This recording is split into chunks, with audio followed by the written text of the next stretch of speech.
So we are now ready to begin the second session of this conference titled Educating World Citizens.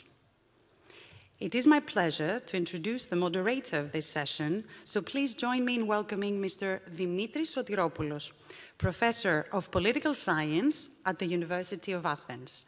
Professor Sotiropoulos is an alumnus of our school, class of 79, where he graduated with the distinction of the salutatorian of his class.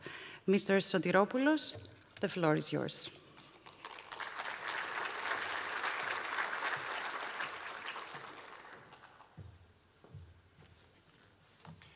Καλημέρα σας. Σας καλωσορίζω στη δεύτερη μέρα του συνεδρίου μας. Θα μιλήσω λίγο αγγλικά και θα συνεχίσουμε έτσι, καθώς και όλες οι ομιλίες είναι στα αγγλικά. I wish to thank the school's president, Professor Spiro Polalis, and also the chairperson of the administrative board of our school, Mr. Alexis Philaktopoulos, the members of our administrative board, and the organizers of this conference.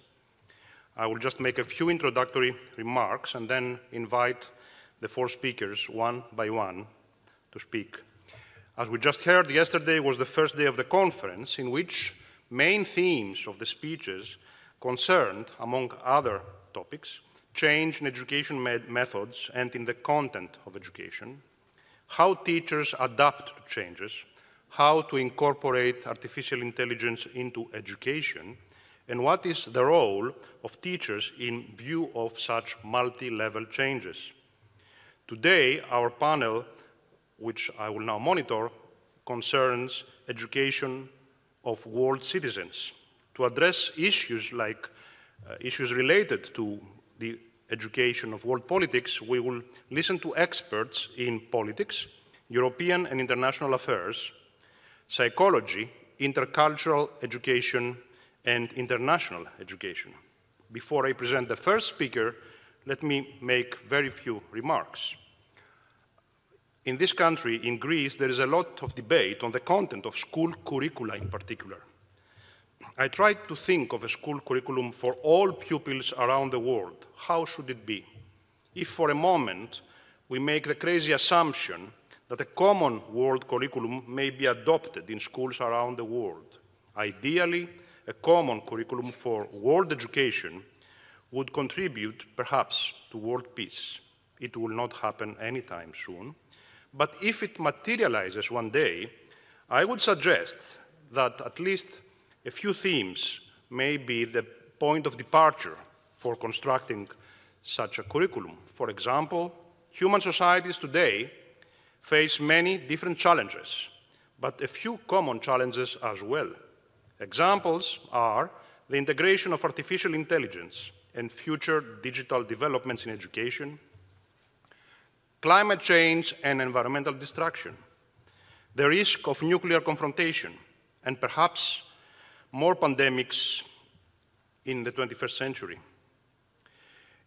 I know there may be other topics that concern all people around the world, but is it too much to dream of a core worldwide curriculum for primary and secondary education in which pupils around the world would be exposed to the same facts and open questions on such common challenges?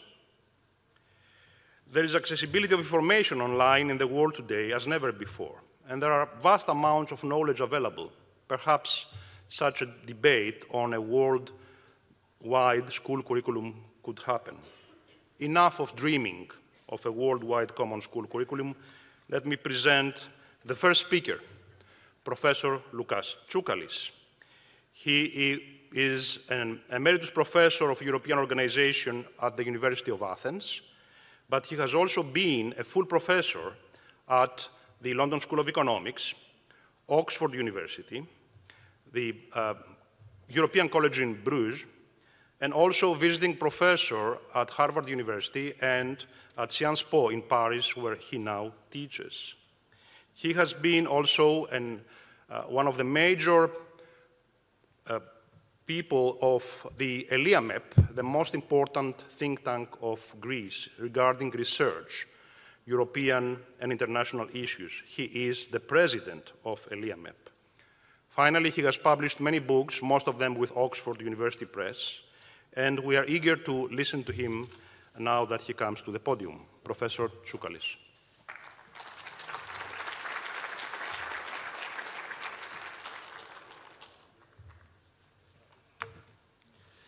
Thank you very much for your kind words of introduction. Thank you to the organizers for their kind invitation.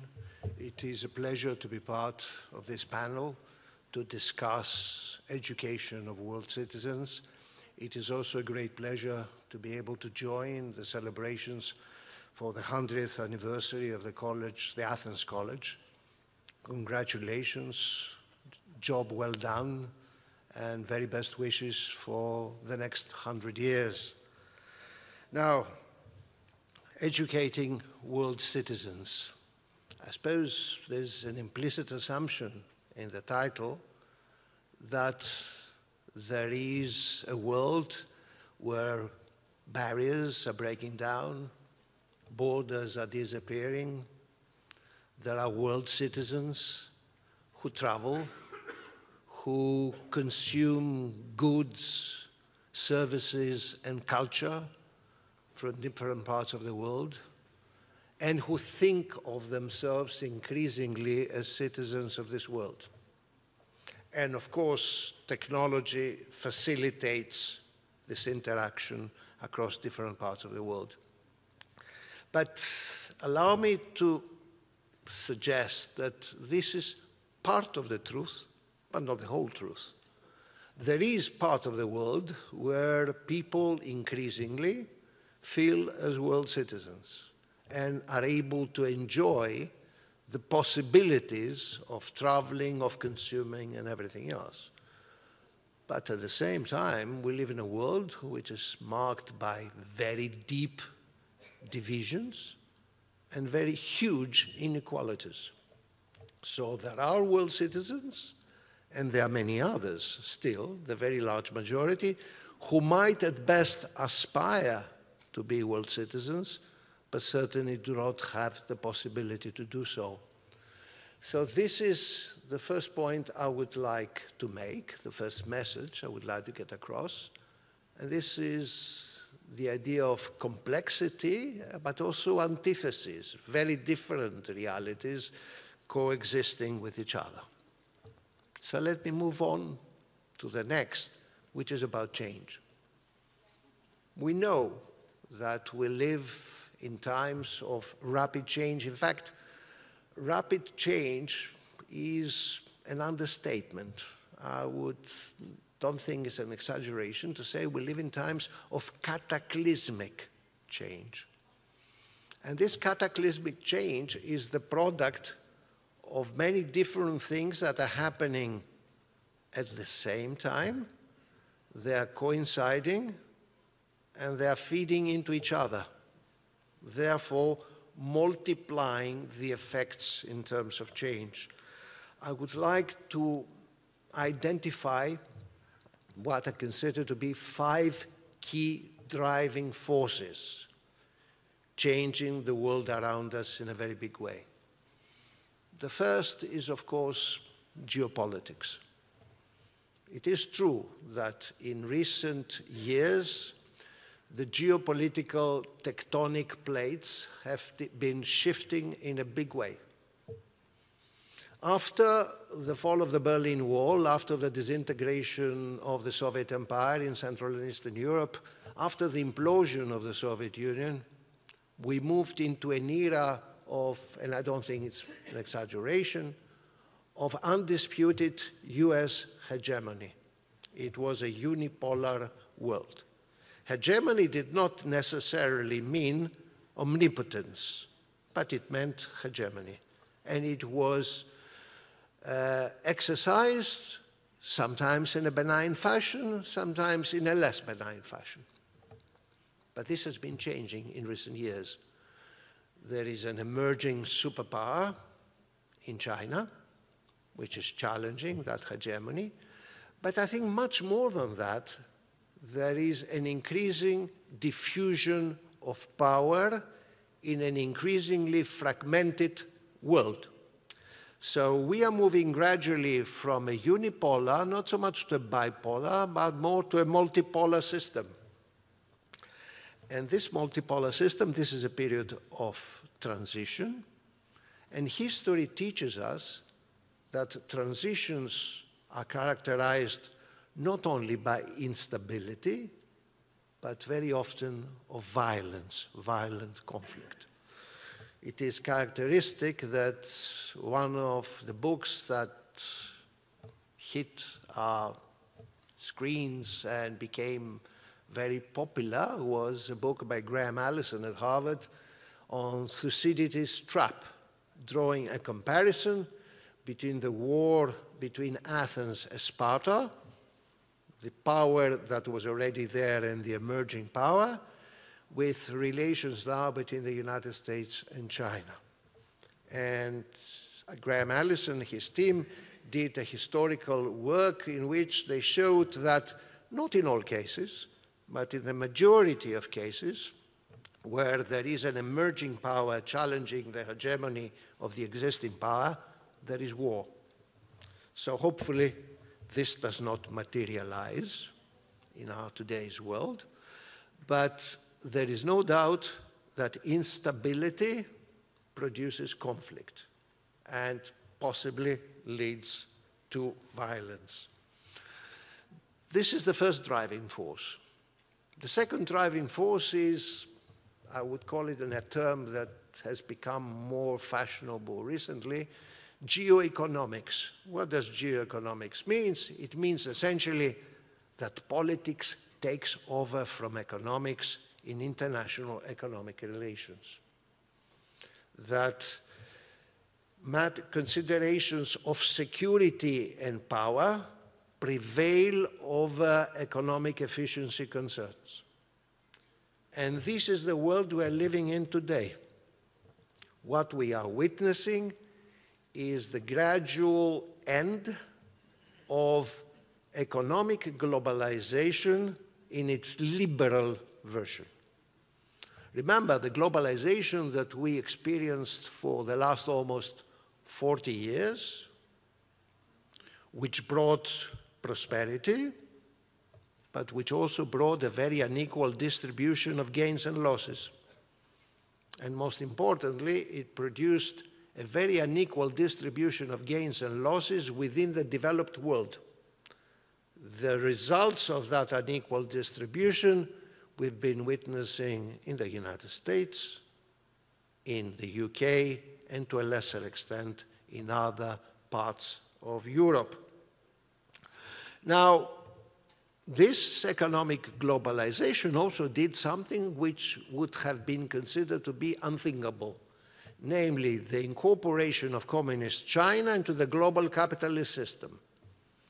If somebody had told you 50 years ago that communist China, remaining communist, with a communist party that controls politics in China, will be one of the most successful players in the global capitalist system, your answer would have been, come on, I mean, jokes are interesting, but they're jokes, and now wake up to reality. Well, reality is different. China has been incorporated in the global capitalist system, and it has produced an economic miracle with no precedent in world history. Chinese GDP increased by almost 70 times in 40 years. This has never happened before in world history. But things are now changing because people increasingly, and most importantly the United States, are unhappy with this liberal version of globalization. So we are seeing what is sometimes called by experts the weaponization of economic interdependence. In other words, economic interdependence becomes power politics, and power politics takes over. So again, a very big transition. The third key driving force is technological revolutions. I'm sure you're all aware of them. There's been digital revolution. Now the new biggest revolution is AI, artificial intelligence, but there's also revolution in biotech, in robotics, and all the rest. These are technological revolutions that are radically transforming the way we live and work. They offer huge opportunities to humankind, but they also present major threats for our individual freedoms, for social cohesion, and for the functioning of democracy.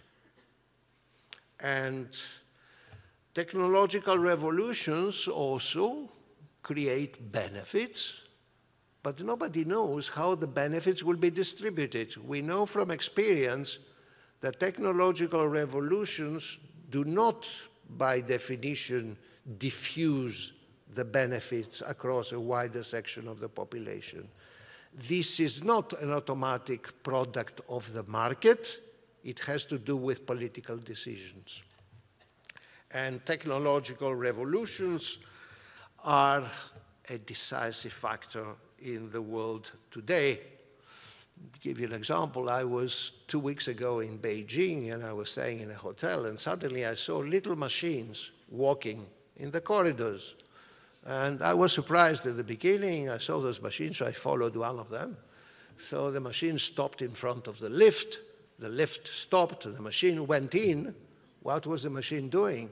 Room service. All right?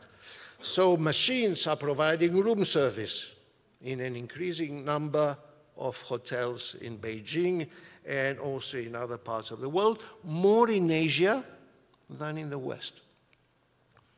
So, again, radical transformation. So I talked about geopolitics, about geoeconomics, about technological revolutions. Let me come to the fourth one, that this is climate change. For many of us, most of us, climate change is an existential threat for the planet and for humankind. A few people do not agree with that, including notably the President of the United States today, who considers climate change a hoax. Now, I'm not an expert on the subject, but I follow scientific evidence, and I follow the very large majority of scientists who tell me that this is real and it is largely man-made. Now, climate change raises huge problems. Climate change, for those countries, the majority of them who think it's a real threat, they're forced to take measures. And let me give you two problems about how to tackle climate change. Many of the measures that you need to introduce to deal with climate change are good for the long term because they will basically prevent a climate disaster. But the costs are short-term and immediate. Democracies have an enormous problem, always, in trying to reconcile short-term costs with long-term benefits. And this is precisely one of the big problems we are faced with in today's world. And let me give you another illustration. A few years back, there were street demonstrations, sometimes turning violent, in France, and particularly in the streets of Paris. France has a tradition of politics often taking place in the streets. This is the result of the French Revolution. But there was an interesting slogan used by many of the people who were demonstrating, the ones who were called then gilets jaunes, the yellow jackets. They were saying, you are telling us about the end of the world, and we are concerned about the end of the month. Namely, we try to make ends meet before the end of the month, and you are telling us about a catastrophe that's coming in a few decades' time. So climate change raises a huge question about distribution, not only about reconciling the costs that are short-term and the benefits that are long-term. Last but not least, my fifth key driving force is large population movements across borders. Immigration, whether you like it or not, whether it is politically correct or not, is one of the biggest political issues in our societies in the West. The West, especially Europe, has a demographic problem. We are both aging and shrinking in numbers, so we need immigration, but at the same time, we should know, if we are at all realistic, that there is a threshold of tolerance by societies as to how much change in terms of the social composition and in terms of ethnic composition can be accepted within a limited period of time. So, conclusion is all those big changes we are faced with. Change, uncertainty, more than change, with rupture. And this has an impact on our societies and on our democratic systems. So this would be my starting point, talking about the challenge of educating citizens of the future. We need to prepare our students for this rapidly changing world. We also need to try to reconcile the local and the national with the global. Many of the challenges are global: climate, geopolitics, geoeconomics, technological revolutions. Economic power is also becoming increasingly global and concentrated, but politics remains national and local. So the political decisions are not so much at the global level, they are at the local and national level. And this is a difficult task for people educating and preparing the citizens of the future. You have to try always to reconcile the local and the national with the global. And you also have, I believe, an obligation to draw a distinction between patriotism and nationalism. You love your country, but you do not necessarily think you are much superior to everybody else, and preferably you don't hate foreigners. Now, there are different educational systems. Some are catering for the global, some are catering for the national. Our moderator was kind enough in his introduction to say that I taught in several universities. In fact, I did the count today. I taught in 6 countries, 5 in Europe and 1 in the United States. Some institutions where I taught, my class was global. In one institution, my class was European, namely the College of Europe in Bruges. Athens, it was essentially national. Now, at Sciences Po, where I teach now, let me give you an example. Last year, I had a class at the graduate level, a class on the main challenges facing Europe and the European Union in particular. Sciences Po is an elite university in France, where most of the teaching is nowadays done in English. Unthinkable 30 years ago. Elite French university teaching in English at the graduate level.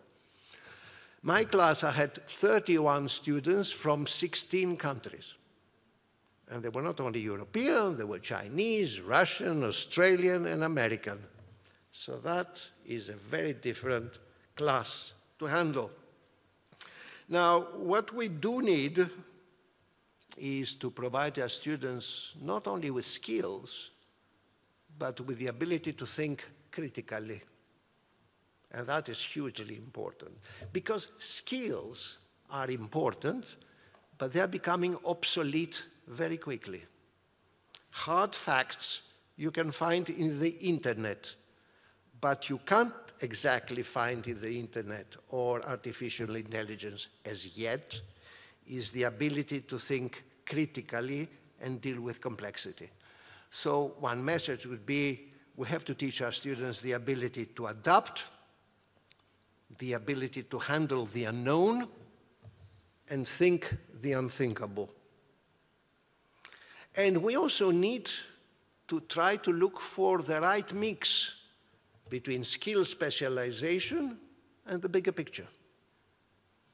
give you an example. This is not so much at the level of primary and secondary education, but more at the university level. You need specialized people, and the pressure is more and more for specialized people, like being clogs in a machine. And this is what the market calls for. But you also need people who have to look at the bigger picture. You don't only need an expert on algorithms and coding, but you also need somebody, or a few people at least, who think about the broader effects, positive and negative, of relying increasingly on artificial intelligence. And this is hugely important. There is an old term in German, it's called Fachidioten. Fachidioten in English is translated specialized idiots. Now, we run the risk of having a world full of specialized idiots who fail to look at the bigger picture, and this is extremely dangerous. So these are some of the things I see that my time has run out. Teach people to think independently, to learn, to distinguish the important from the unimportant, truth from fake news. I know it's going to be difficult, but it should be fun. Thank you very much.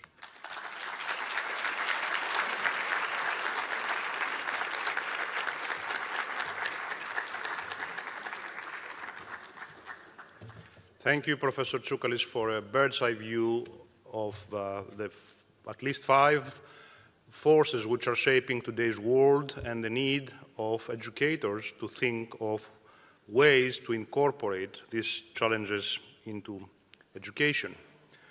We now have the next speaker, who is Professor Nikiforos Diamandouros. He is the Vice President of the Academy of Athens and the Professor of Political Science at the University of Athens. He is also an alumnus of Athens College, and he has taught in many universities, including American universities, before he moved to Greece. He has been not only a professor at the University of Athens, but also the president and general director of Greece's National Center for Social Research. But among Greeks, he is most well known for having served as the first ombudsman, synigoros tou politi, in the country, the first ombudsman in the country, a career which culminated in him being elected as the European ombudsman.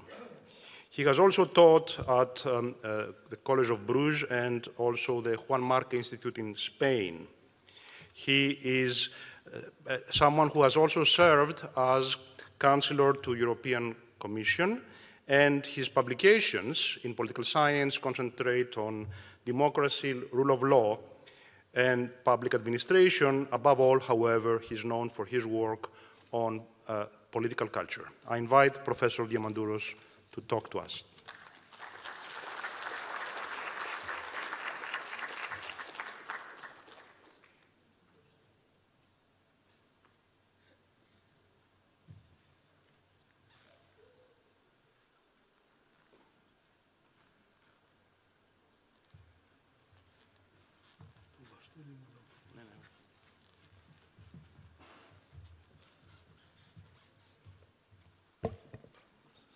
Thank you very much. Good morning.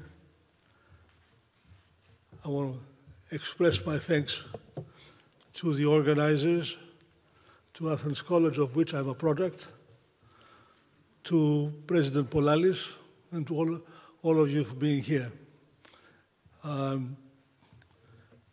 As I was listening to Professor Tsoukalis, I was reflecting on what I would be saying with my prepared statement. And it struck me that the two presentations dovetail very, very well, because Professor Tsoukalis essentially focused on the world scene, and I will be focusing on the cultural implications and the value implications of the Athens College coat of arms, which is right up there, in a new form. Let me be clear about that. The original form was the same emblem, but it had the word Andras Trefon, because at the time the school was only for boys. Mercifully, over time, we saw the light, and it became for girls as well. Now, of course, once you have Andras Trefon and you have a school that is, in fact, both for girls and boys, you have a problem. How do you cope with it? The administration came up with the inventive solution of Politas Trefon, which means citizens. Hence my decision to, in fact, choose for a topic the title of which is Renewing Athens College's Commitment to Education, Politas Trefon. Hence, what I want to do is to focus primarily on the implications of this particular statement for Athens College, but more broadly for education, and I would dare say for education not only in Greece, but more broadly. The title of my address draws upon a concept deeply rooted in Greek educational and civic tradition. It is not merely a phrase, but a declaration of purpose, the enduring role of an institution that seeks to nurture individuals, that is capable of acting as responsible, thoughtful, and engaged members of society. The term Trefon, in the neuter form, refers here to the institution itself, to Athens College as a living organism that nourishes the citizens of the future. To nurture does not mean simply to instruct. It means to cultivate character, to sharpen judgment, and to inspire action. It is to feed both the mind and the moral imagination, guiding young people to understand themselves within the world and to act with awareness of their collective responsibilities. And this pretty much kind of dovetails with what Professor Tsoukalis said a few minutes ago. From its very foundation, Athens College has been more than an educational establishment. It has been, in the truest sense, an institution devoted to Politas Trefon, a school committed to the holistic formation of the individual, linking knowledge with ethics and thought with action. The commitment is not static.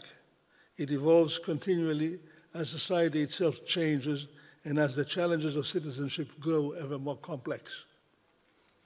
Today, in an era of uncertainty, graphically described by Professor Tsoukalis, rapid transformation and expanding horizons, the question before us is not merely what we teach, but what kind of citizens we nurture. And in this respect, the role of the school as Politas Trefon, as the institution that sustains the civic and moral life of the students, becomes more vital than ever. Our task is to form citizens who think critically, act responsibly, and contribute meaningfully to the shaping of a more just and humane world. In speaking of the citizen today, we must acknowledge that the world in which citizenship is exercised has changed profoundly. Again, as you can see, the overlap with Professor Tsoukalis' presentation. The structure that once offered stability, the nation-state, the public sphere, even the shared understanding of truth, are being tested by forces of globalization, technological acceleration, and cultural fragmentation. The digital age, for all its promise of connection and knowledge, has also brought with it an overload of information and crisis of discernment. The challenge is no longer access to knowledge, but the ability to think critically about what we know, to distinguish between fact and manipulation, between dialogue and noise. In such a landscape, education assumes a role that is not only intellectual, but profoundly civic. I note in parentheses and outside my text that the word civic does not exist in Greek. Food for thought. To be citizen in the modern world is to navigate complexity. It requires more than technical competence or professional skill. It calls for a moral compass, a sense of belonging that extends beyond the self and embraces the community, the nation, and humanity as a whole. This is why the nurturing of citizenship cannot be confined to textbooks or classrooms. It is a lived experience, a process of learning through engagement, dialogue, and responsibility. A true education invites students to participate in the world, to understand its injustices and possibilities, and to see themselves as agents of change, rather than as passive observers. In democratic societies, citizenship is not a status granted once and for all. It is a practice, one that must be renewed and be reaffirmed by every generation. To form citizens, therefore, is to cultivate the habits of listening and deliberation, the courage to question, and the discipline to act for the common good, even when it comes at a personal cost. In this sense, the school becomes not merely a place of instruction, but a microcosm of civic life, a space where young people learn to reconcile freedom with responsibility, individuality with community, and ambition with conscience. The modern citizen must learn not only how to succeed, but how to coexist. If citizenship is to have meaning beyond the formal act of belonging to a state, it must be grounded in values, in principles, that is, that guide conduct, shape judgment, and sustain the common life of a community. At the heart of these values lies the dignity of the individual, the conviction, that is, that every person possesses inherent worth and should be treated with respect. This is the foundation upon which all democratic life is built. But dignity alone is not enough. It must be joined by justice, by empathy, and by the commitment to truth, values that resist the erosion of public trust and the temptation of cynicism or indifference. Here I am reminded of Walter Bagehot's distinction between the dignified and the efficient elements of the English Constitution. Bagehot was the celebrated editor of The Economist in the 19th century and a very influential figure at the time of the formation of the English and subsequently British constitutional arrangements. The principle of Bagehot is, again, the distinction between dignified and efficient elements of the English Constitution. That is, the visible forms that command respect and the unseen mechanisms that make the system work. The same duality, I dare say and suggest, exists in education. The visible form, the formal curriculum, imparts academic knowledge and excellence. The invisible, the hidden curriculum, cultivates moral discernment, civic virtue, and responsibility.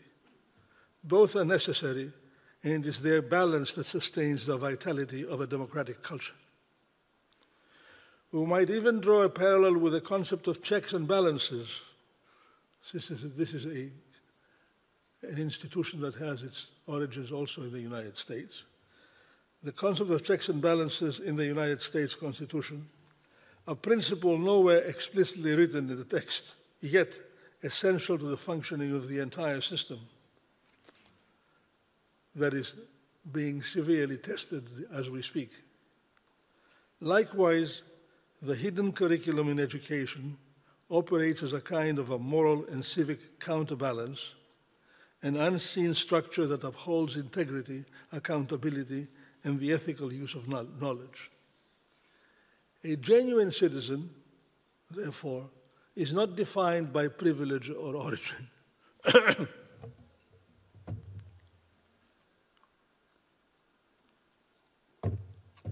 but by participation, by the willingness to engage in dialogue, to listen as well as to speak, to question without destroying, and to disagree without dehumanizing in that sense. I beg your pardon. And to disagree without dehumanizing in that sense, citizenship is not a static condition, but an ethical stance, a way of inhabiting the world with curiosity, courage, and compassion.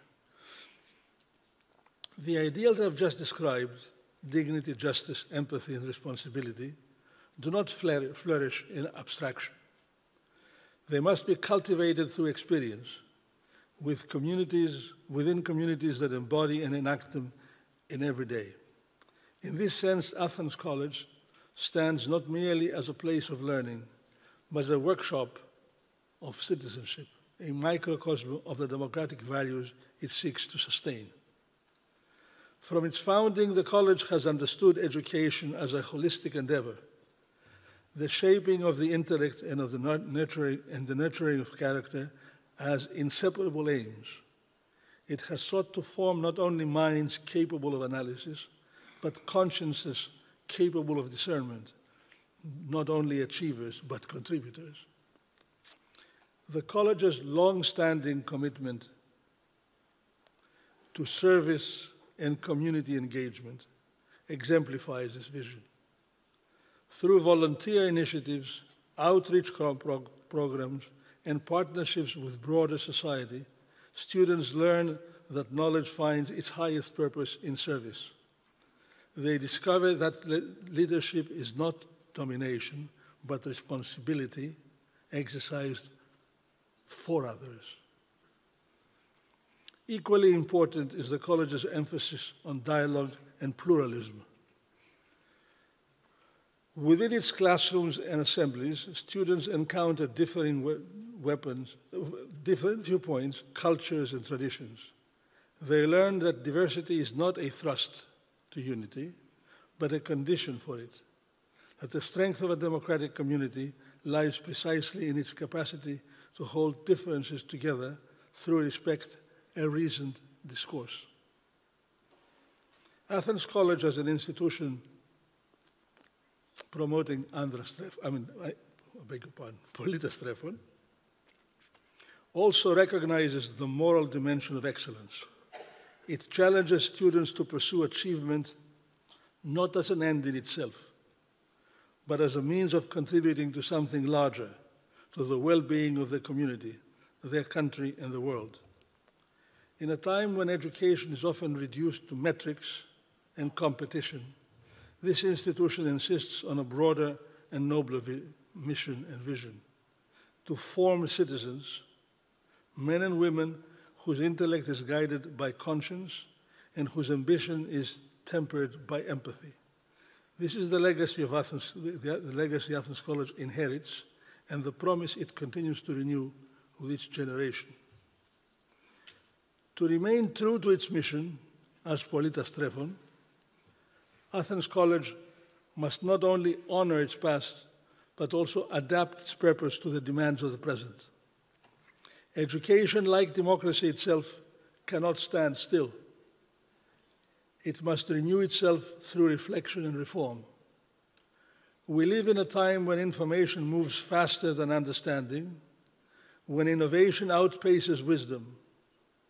In such a world, the college's responsibility is not merely to transmit knowledge, but to shape discernment, to teach students not only how to think, but how to think ethically. The challenge is to educate young people who can navigate uncertainty without losing their sense of direction, and who see learning as a lifelong moral pursuit rather than a temporary obligation. Renewing our commitment means reaffirming the unity of intellect and character, of excellence and empathy. It means embracing new pedagogical models that connect critical inquiry with social engagement, that bridge disciplines and cultures, that prepare students to act with confidence and humility. It also means recognizing that the cultivation of citizenship is a shared responsibility. Schools cannot do it alone. Families, educators, alumni, and society at large must work together to sustain a culture in which civic responsibility is lived, not merely taught. By renewing its commitment in this way, Athens College reaffirms its most enduring promise to serve as a moral and intellectual compass for its students, a place where the seeds of citizenship are not only planted, but continually nurtured as they grow into the wider world. Let me conclude. As we look to the future, the phrase "politas trefon" calls us to remember that education is, at its core, an act of faith. Faith in the capacity of the human mind to learn, in the conscience to discern, and the spirit to serve. The enduring task of Athens College is not simply to prepare students for success, but to prepare them for significance, to cultivate individuals who will use their knowledge, talent, and privilege in the service of the common good. In doing so, the college reaffirms its place not only as an institution of learning, but as a guardian of civic virtue and a beacon of democratic hope. Let us then continue to nurture citizens who think freely, act responsibly, and lead with empathy. Citizens who understand that progress without purpose is hollow, and that education without ethics is incomplete. This is the vision of Politas Trefon, as I see it. And this vision invites us to renew a commitment so that Athens College remain now as always a place where minds are enlightened, characters are formed, and the future of citizenship itself is nourished. Thank you.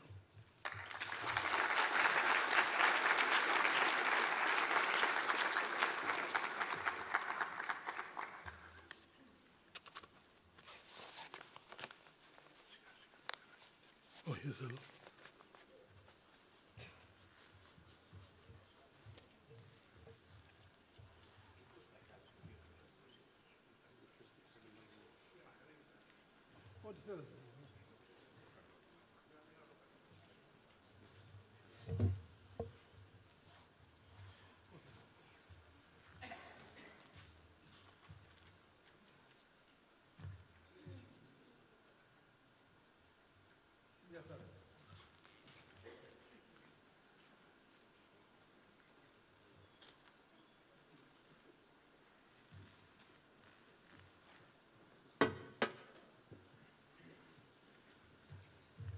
We thank Professor Diamandouros for a speech that invited us to think about important contrasts, such as educating human beings versus educating citizens, instruction of citizens versus nurturing of citizens.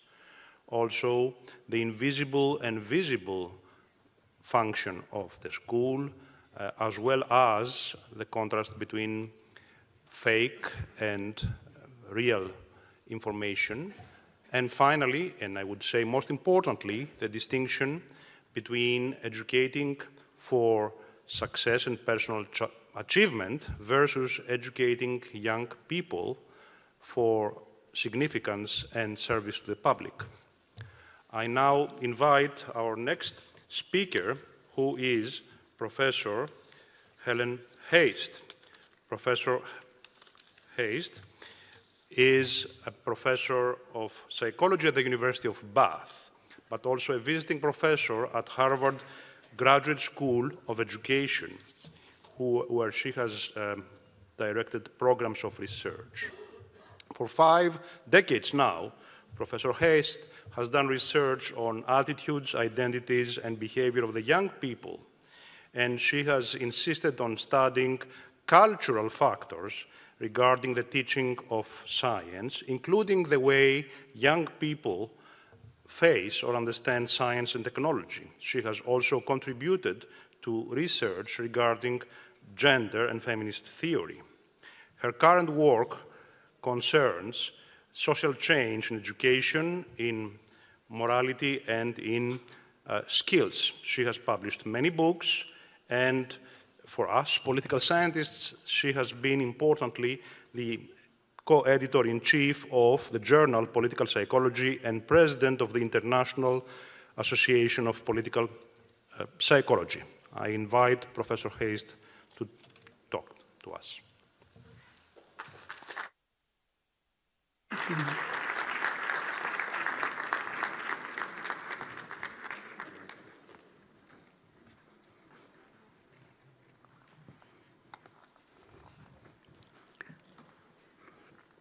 Thank you.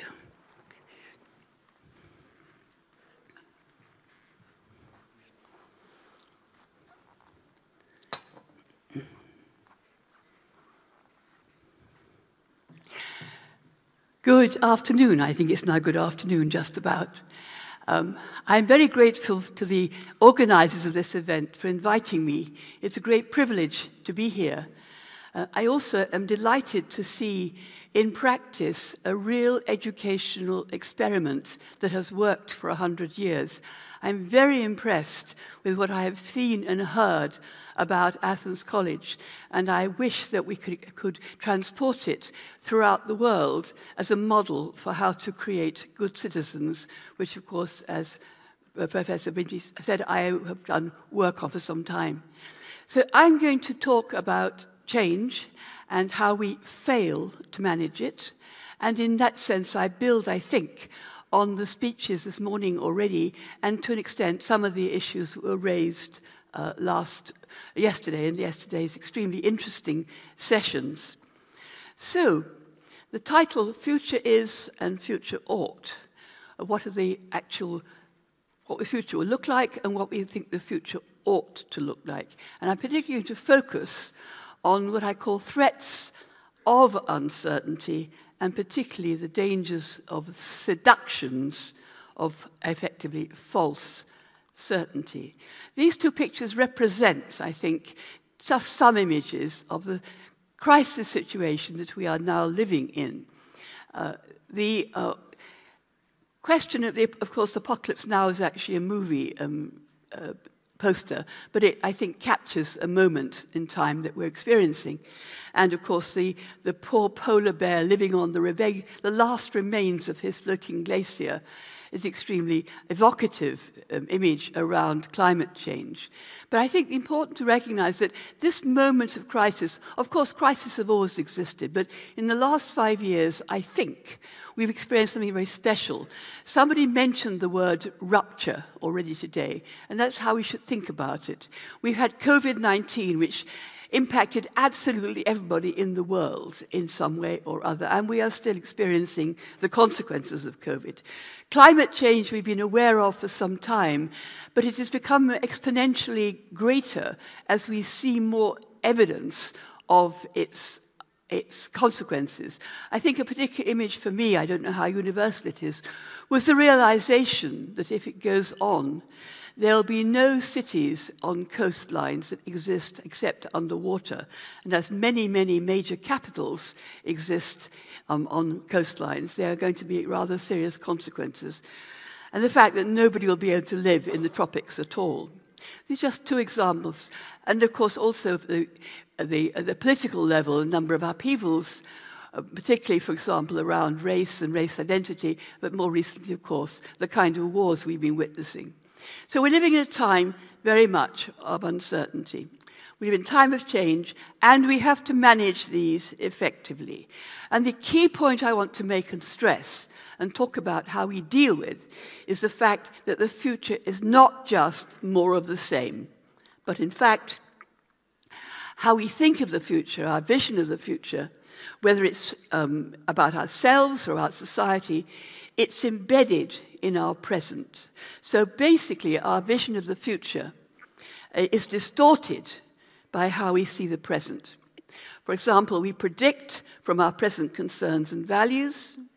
The problems we face today will be the same we imagine in the future, and we think that what works now will work in the future.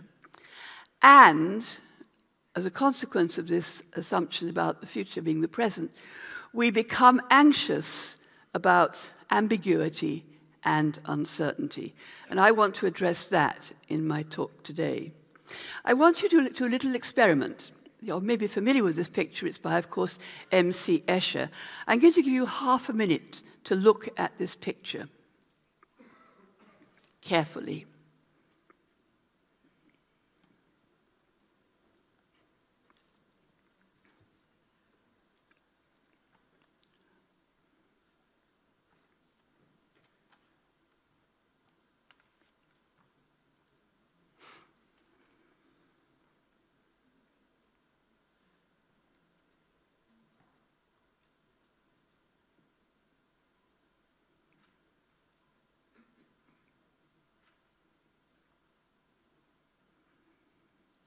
Okay, now I want to ask you, when you were looking at this picture, did you find yourself more comfortable looking at the parts of the picture where the birds were clearly birds and the fishes were clearly fishes? And find the middle bit where there's uncertainty a little disturbing? Or did you find the clear fishes and birds ordinary, boring, but fascinating, the middle bit where they are changing one to the other, the middle bit of ambiguity and uncertainty? Now, you can treat this as a personal test of your own tolerance of ambiguity and uncertainty. It's great fun to play with your friends on it, and it's great to give students to do it. But it really does reveal one's own awareness of one's own level of uncertainty, just looking at this Escher picture. So, let's look at what we must do to consider how we might manage uncertainty effectively. Well, first of all, we must understand change in order to be effectively able to predict and to prescribe solutions as change happens. Now, change, as we've already said, is not always linear or progressive. It is often rupturing. In other words, it isn't all like this. It can be like this and like this and like this. And the problem is, since the Enlightenment, really, we have optimistically assumed progressivism. We've assumed that, for example, there's been increasing global responsibility and increasing global awareness. And the point is, this is for us as educators of vital awareness, this has framed most of our education agendas. We tend to behave as though our task is to give students the skills and the knowledge to enable them to push that progressive bus forward a bit further, gradually. Basically, put them on the Enlightenment train, if you like, and that will help progress continue in the way it would like to. But with that assumption, which dominates education globally, I think, what questions do we not ask? And what questions do we need to ask? Well, there are two contrasting stories, not necessarily conflicting, about change. And one is that change takes place gradually, and on the whole towards improvement, as I said, a progressive model. And the key point is that we believe that we can predict this kind of change and that we can influence it. The second model of change, the second kind of change perhaps, is that change takes place suddenly and surprisingly and not predictably. And it may have dramatic consequences that indeed disrupt. And the point is, we are not prepared for this, and we may not even have imagined it was possible. Think COVID-19 particularly. Now, for many centuries, actually, there's been the concept of three kinds of futures. In fact, the idea went back to, I think, a Persian thinker back in the 13th century. But it was picked up by Donald Rumsfeld, the American politician, a few years ago. I made rather a key thing of it. Basically, there are three kinds of futures. This is actual futures. There are known knowns. Now, known knowns are situations where we know what to expect and what we need to deal with them. The second kind of future, or way of thinking about the future, is that there are known unknowns. Now, here, we know what we don't know, but we know that we don't know it. But we can anticipate adapting to new conditions. So we're prepared for an unknown situation, but we're kind of prepared because we can anticipate it. The third kind is unknown unknowns. And here, we do not know what is ahead of us, nor do we know what we will need to know and how we will need to adapt. And therefore, we have to be open to uncertainty. Let's move now not how to think about the future, but actually how change really happens. Now, this model derives from, in fact, the development of technology, and particularly the changes of the last 100 years. And basically, I owe its particular wording to an engineer who worked in the area of change and microchip revolution, and so forth. Again, we have the magic three again, three kinds of change over time. Some change is more of the same. In other words, quite a lot of what we see today, do today, how we live today, is not that different from how our parents, grandparents, even go back generations did. So there's more of the same is one of the ways in which change happens. Change happens, but it changes in a way which is more or less the same of today. The second kind of change is quantity into quality. This is a bit more subtle. Quantity into quality is where things grow, as a consequence they change. The best example I can think of for these purposes is what happens, a village. A village is a particular entity, a particular kind of community, occupies a particular kind of space. The village grows.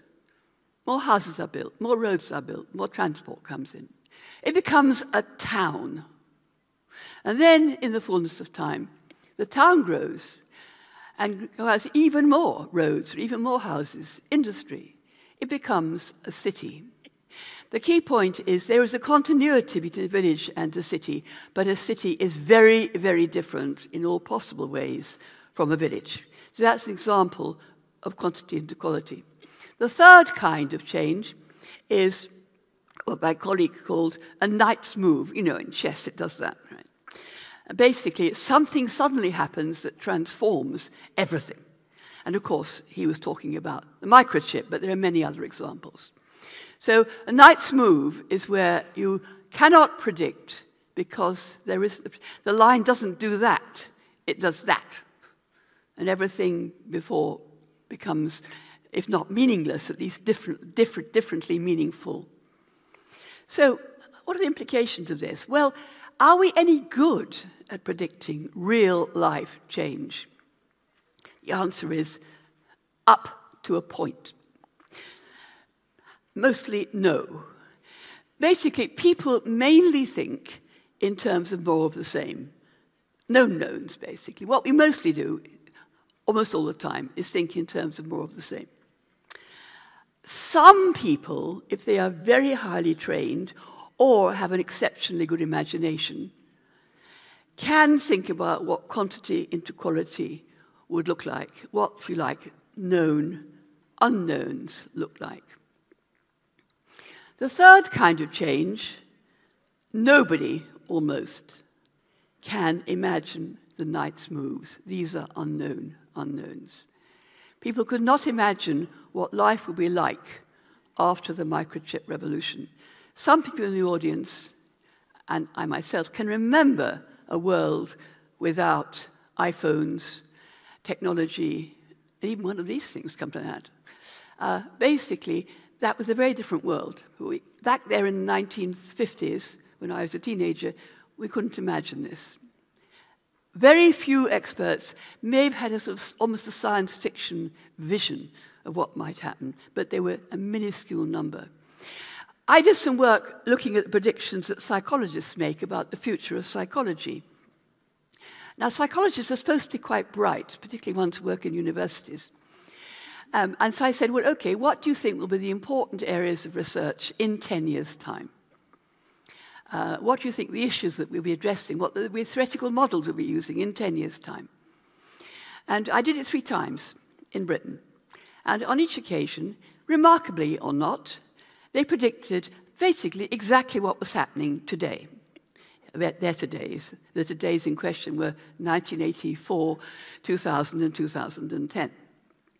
Yet, it was quite obvious in only a very short time that psychology itself was changing, certainly in emphasis, in what mattered, in what the issues were we were concerned about. So even bright people like psychologists are stuck in more of the same. All right, so what is challenged by Knight's moves and ruptures? So when you have a Knight's move, when you have a rupture, what's actually happening? And what's challenged is really important thing to focus on. Now, somebody I think yesterday mentioned the importance of change. One thing is that you lose, not only gain. And to some extent, this is partly talking not so much about what you lose, but what you have to reframe, what you have to rethink, what you have to leave behind in order to move to a different perspective. And first of all, what is taken for granted as certain, you have to you experience very much in a Knight's move. Also, perhaps more subtly, the values and the practice priorities that you have change. We've mentioned already in this conference how important digital changes have made our teaching practice, but also the values that we hold, our worries about, even, for example, our worries about AI, that reflects a different value change as a consequence of these recent technological changes.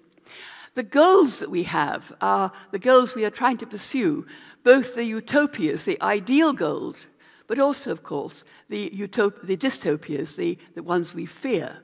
We have to rethink those as a consequence of Knight's moves. And indeed, people have mentioned AI a great deal in this conference so far. AI is riddled with extraordinary utopias and extraordinary dystopias. And interesting enough, when you look at AI, although it's obviously a 21st century phenomenon, in fact, many of the utopias and dystopias of AI go back a very long way, in some cases to several hundred or thousand years BC, but certainly into the medieval period. And also what is challenged is the underlying narratives and explanations. I'm going to come back to this a bit later on. But how we actually explain things, what the narratives are that we bring to making meaning, they are changed by ruptures. We find the existing ones no use, and we have to generate new ones. Because one of the phenomena of change is that we actually have to create new narratives to survive the change. And of course, change itself is the consequence of creating a new narrative that then frames how we move to create change. So, what skills are needed? What skills are needed particularly for children, but for all of us? Now, the key point I'm making, obviously, is that we should be assuming a future of radical uncertainty, and we should be preparing for this. So here we have, actually this is a picture of a cave in Southwest America. But it's kind of interesting to me picture, I took that picture, it keeps to capture this sort of uncertainty, swirlingness of this future. But what are the consequences of uncertainty, anxiety, and of the seductions of certainty? Well, let's look at them, and let's look at them and unpack them carefully, because they're very important to understand the process and what we need to do about it. Firstly, the seductions of uncertainty, the seductions of certainty in response to the anxieties about uncertainty. We too swiftly accept attractive, simple solutions and evidence that appears to support them. We are resistant to change, and we are suspicious of people who challenge our comfort zone. We are unwilling or indeed unable to question our assumptions, our theories, and values. For example, conspiracy theories of all kinds. Conspiracy theories are the ultimate seductions of certainty. And they, of course, thanks to the technology of social media, are rampant. Now, we see a problem. We worry about it. We've worried about it for the last 2 days. And we've been doing it for some time. This is a picture of a mosquito. I like the metaphor. To fight malaria, we do not preach to the mosquito. We actually explore the environment in which the mosquito lives in order to tackle it. So what is the mosquito's environment we are looking at in the context of uncertainty? Now, one of the issues that I want to address a bit in some detail is the question of if we're looking for solutions and ways forward, what are we going to focus on? We think about the skills we think people will need to manage uncertainty. Well, basically, we tend to start by thinking, how basically is our thinking wrong? What's wrong with our thinking? Now, the difficulty is that there's a lot of people out there, perhaps even in here, looking at how we should think. What should we be doing better? How should our thinking be better? How could we make it better? But we also should be looking at how we actually think and notice that there is exactly what the gap is that we have to mind between the two. So how do we think? Do we actually think? We need to look at what we believe. We need to think of why we believe it and what are our criteria for evidence and why it matters to us to believe in something. So if we want to look at how somebody thinks, we should be asking what they believe, what their criteria of evidence are, and why it matters to them to think in this way. And to solve the issues, if you like, the should part of thinking, there tends to be an appeal to more rationality to solve them. But there are flaws, because what do we mean by rationality? Now, I say this with a certain amount of feeling, because there are quite a lot of people out there, many of whom, but not all, were trained in science, including social science, but particularly natural sciences, or take a particular viewpoint of science, which incidentally not all scientists themselves do take, that science is value-free, science is pure, science is rational, and good heavens, why don't we apply science all the time? So we've a lot of books out there telling us to think more like scientists in order to overcome the problems of ambiguity. But let's see what we mean by rationality. When we actually unpack the models of rationality, unpack how, in fact, we could think as well as how we do think. And there's a lot of work, of course, being done on this in cognitive science. And basically, let's look first of all at the distinction that two very eminent cognitive scientists, Kahneman and Tversky, made between two systems of thinking. Now, this is systems that they see in real-life thinking before we start thinking about which is the better one. And the two, they see that they're distinct systems they consider. System one thinking is fast. It processes information based on our familiarity with and experience with the particular context. And basically, it's how we think most of the time. System two thinking, it's slower. It's focused on logic and reasoning. And it also critically looks at a wide range of evidence. It looks very much like what you might call the scientist's model of rationality and logic. Well, these look good, and you can certainly do research that shows that we can and do use both of them. But it's a question of how we manage the errors, because there are problems with system one thinking. It's actually the most efficient in the sense of most time-efficient way of thinking, and in some ways it's the most efficient way of thinking. But there are errors. And really, when we're tackling making that kind of thinking better, we have to consider how we deal with the errors. Some of the examples. Overgeneralization overgeneralizing the stereotypes or small samples. Or relying on available resources, not searching widely. And the big one, mistaking correlation as causality. Now, I'm going to give you a quick example to see if you make an error which everybody makes. I went shopping and I bought a pair of spectacles and I bought a spectacle case to put them in. I spent 110 euros. The spectacles cost 100 euros more than the spectacle case. How much does the spectacle case cost? Anyone think 10? Most people, well done, 5 is correct, of course, because the spectacles cost 100 euros more than the spectacle case. Try this with your friend. A lot will simply say, well, 10, of course. No, it isn't 10, because it's 100 euros more. Work it out. Another example, which is it's not exactly embarrassing, because I was 9 or 10 years old at the time.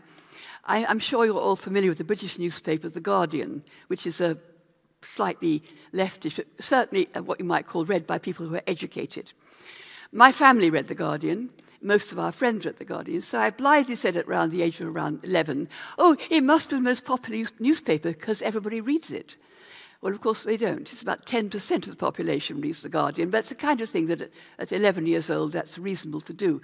That's, of course, generalizing from small samples, and we do it all the time. So, we see errors. We might say, okay, system one thinking's bad.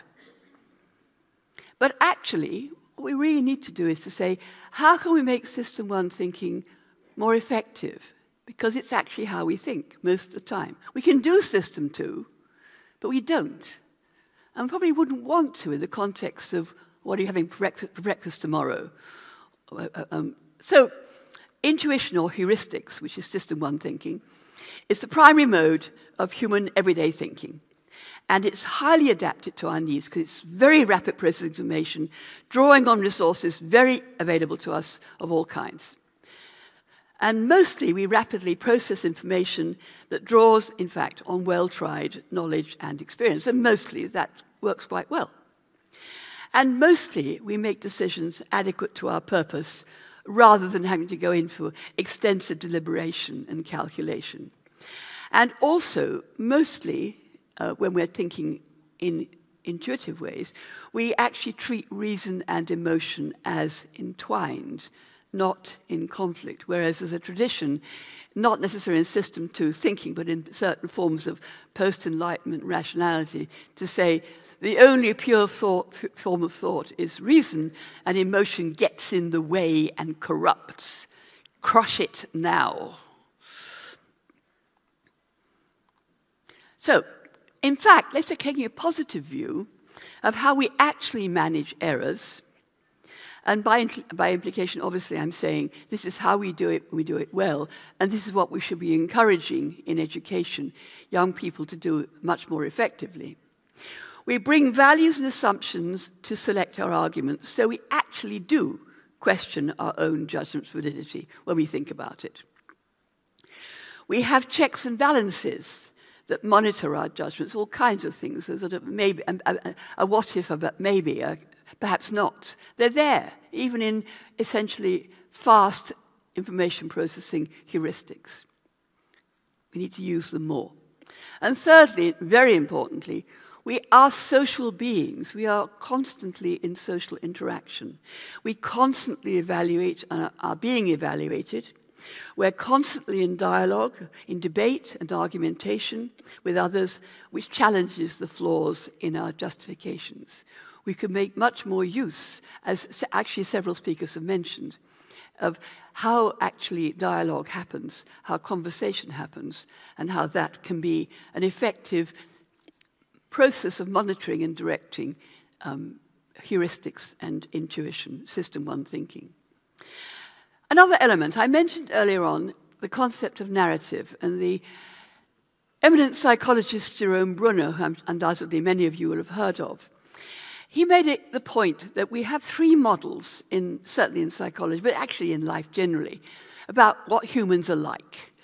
One model of humans is that we're puzzle solvers. We basically spend our time solving puzzles. A second kind of human is a storyteller. We engage in telling stories, which of course is a social process. The third kind of model of the human is a tool user. We can explain most of what we are and be and do in terms of the way we interact with the environment through various tools, including, by the way, the tool of language. Now, one of the points that Bruno was making at the time he was saying this was that cognitive psychology is far, far too hung up on puzzle solving and largely ignores narrative and even tool users. But in fact, narrative has now become something more of a central study within the social sciences, realizing how vital and how central it is to actually make it, not only how we make sense, but how we create a framework of meaning-making. And the important thing, of course, it is a social framework. So, because we're also tool users and storytellers, we use the tools of language and the tools of imagery. Imagery is extremely important. Metaphors, as I think Kay Mercer talked yesterday, was it Tina? I can't remember, sorry. Whoever talked about the metaphor, Tina, I'm sorry, it's Tina. The metaphor, how powerful and important a metaphor is for explaining, communicating, understanding, helping us move on. The tools of language include the tools of metaphor. And narratives include a great many metaphors. And basically, we tell stories to make sense and to share our meaning, using narratives, using metaphors. Not actually all that often using what you might call reasoning in a kind of formal sense, but we get the message across. And basically, in fact, the facts and logical propositions that we actually treat as pure fact are always considered in context. Basically, why do we regard this particular fact as true? Why is it important to have this particular fact or this particular proposition in this situation? And it's not only a question that it's rational, it's a question, it works for the story. It works for how we've told a story that makes sense. It works for how we communicate that story to our audience. So let's look at the power of story, which is the power of narrative. Basically, a story includes explicit and implicit causes, the past. It has consequences, the future. And the future outcomes of present actions. What we do today has consequences. And there are therefore moral implications of this link between past, present, and future. And we actually don't very often think in the present. We're always thinking, well, how do we get here what's the cause? What's the problem? What went wrong, if you like? And then, if we do this now, what will happen in the future? So we have a story about the future. We have a story about the past, and together they make a story that makes sense. It's a rational making sense. And yes, I will. Okay, fine. Okay, I'm sorry. I will continue. Yes. Anyway, right. So basically, I will skip this then. So how do we educate, I'm coming to my conclusion, how do we educate young people for an uncertain future? What competences and skills do they need? Well, they need a capacity for reflection, to reflect what our criteria are for what counts as evidence, what assumptions we use to select our information. Have we considered that there are usually more than one possible option? There may be more than one right answer. What matters to us? Why is this evidence, this solution important? and to our values. And these are the core elements that we need to be encouraging in reflection in young people. And I consider that to be the core way of managing uncertainty. The skills of argumentation, recognizing one's own perspective, recognizing other people's perspectives, recognizing the cultural framework within which dialogue is taking place, and recognizing how other people's perspectives are challenging one's own perspectives, and negotiating dialogue within these. What are our criteria for counsel's evidence? What assumptions do we use to select information? Have we considered there's more than one right answer? And also, how one's own perspective positions others. What other people's perspectives are in terms of their goals. I've said all this. The competences in question then are managing ambiguity and diversity, the skills and inclination for critical thinking and argumentation, developing agency and responsibility, and managing the effective intersection of emotion and reason. This is my list of things we need to be encouraging young people to have. My final point to take away, innovation always happens at the margins, not in the mainstream. If anybody praises you for being mainstream, be worried. We should be imagining the impossible, not the possible. We should ask silly questions, not just the obvious ones. And we should consider extremes and dreams, not just more of the same and what is mundane. Thank you.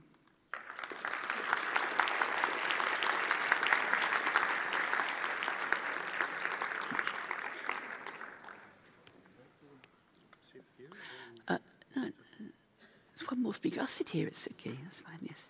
Thank you. I haven't drunk my wings. Thank you very much.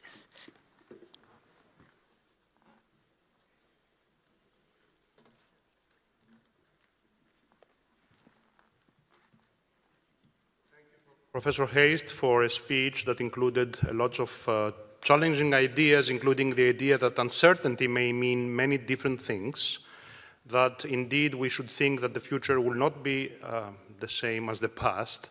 We should be prepared for this. We need new skills and competences. We'll proceed now with a talk by Dr. Veronica Boix-Mansilla, who is senior researcher at Harvard's Project Zero. She is a researcher who is also an international expert on intercultural education, and she has understood and will convey to us ideas of how to incorporate in education themes of migration, sustainability, climate change. She has done work on how migrant children can be incorporated in education, and she has also included in her work topics that come from different perspectives, including education, anthropology, sociolinguistics, and philosophy. She is someone who has studied a lot pluralist societies, and she has been the co-manager of the international framework of the PISA of the OECD, as well as a manager of another framework on the active citizen's identity. She will talk to us in a minute about her ideas and research findings, but bear in mind that she's an Argentinian who comes from a place of the world that is not close to Greece, and yet we could learn a lot from her. So Dr. Boix-Mansilla, please.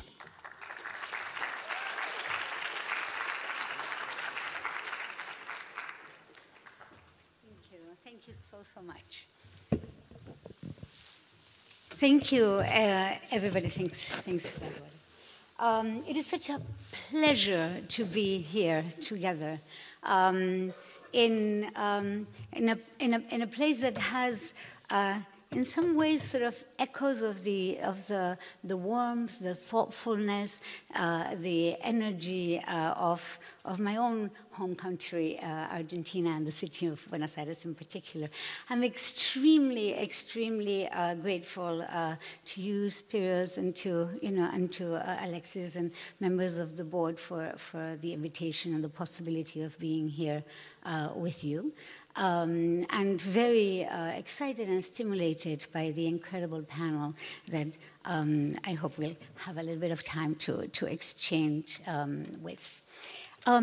In the time that we have together, I have essentially 3 goals. The first one is really to celebrate 100 years of this incredible school. I was reminded of the day in which our own president at Harvard University, the first president of the 21st century, opened a letter written by the first president of the 20th century, destined to be opened after the year 2000. And he beautifully began to read this letter in front of all of us at the university, and the letter began, "Dear Sir." And she was the first woman president. So it makes me think about what our letter would be to the first people in the 22nd century. Would it be, "Dear people, dear algorithm, dear who," right? Would be really sort of the destination of our letter. So celebrating is important, and I'm especially delighted that we are celebrating in a way in which schools need to celebrate, in my view. I think that we need to be thinking about schools as sites of reflection about what's happening around the world. And we had incredible presentations about, the complexities of the world in which we live. As a matter of fact, growing up in Argentina as under a dictatorship and coming into the university in the beginning of our democracy, I always tell the story that I remember being in a classroom observing kids learning history, and in the middle of the class, there's a demonstration which in Buenos Aires are similar to the ones in Paris, very, very loud, and the children glue themselves to the wall, to the windows, and very happy, support the demonstration for human rights and for democracy.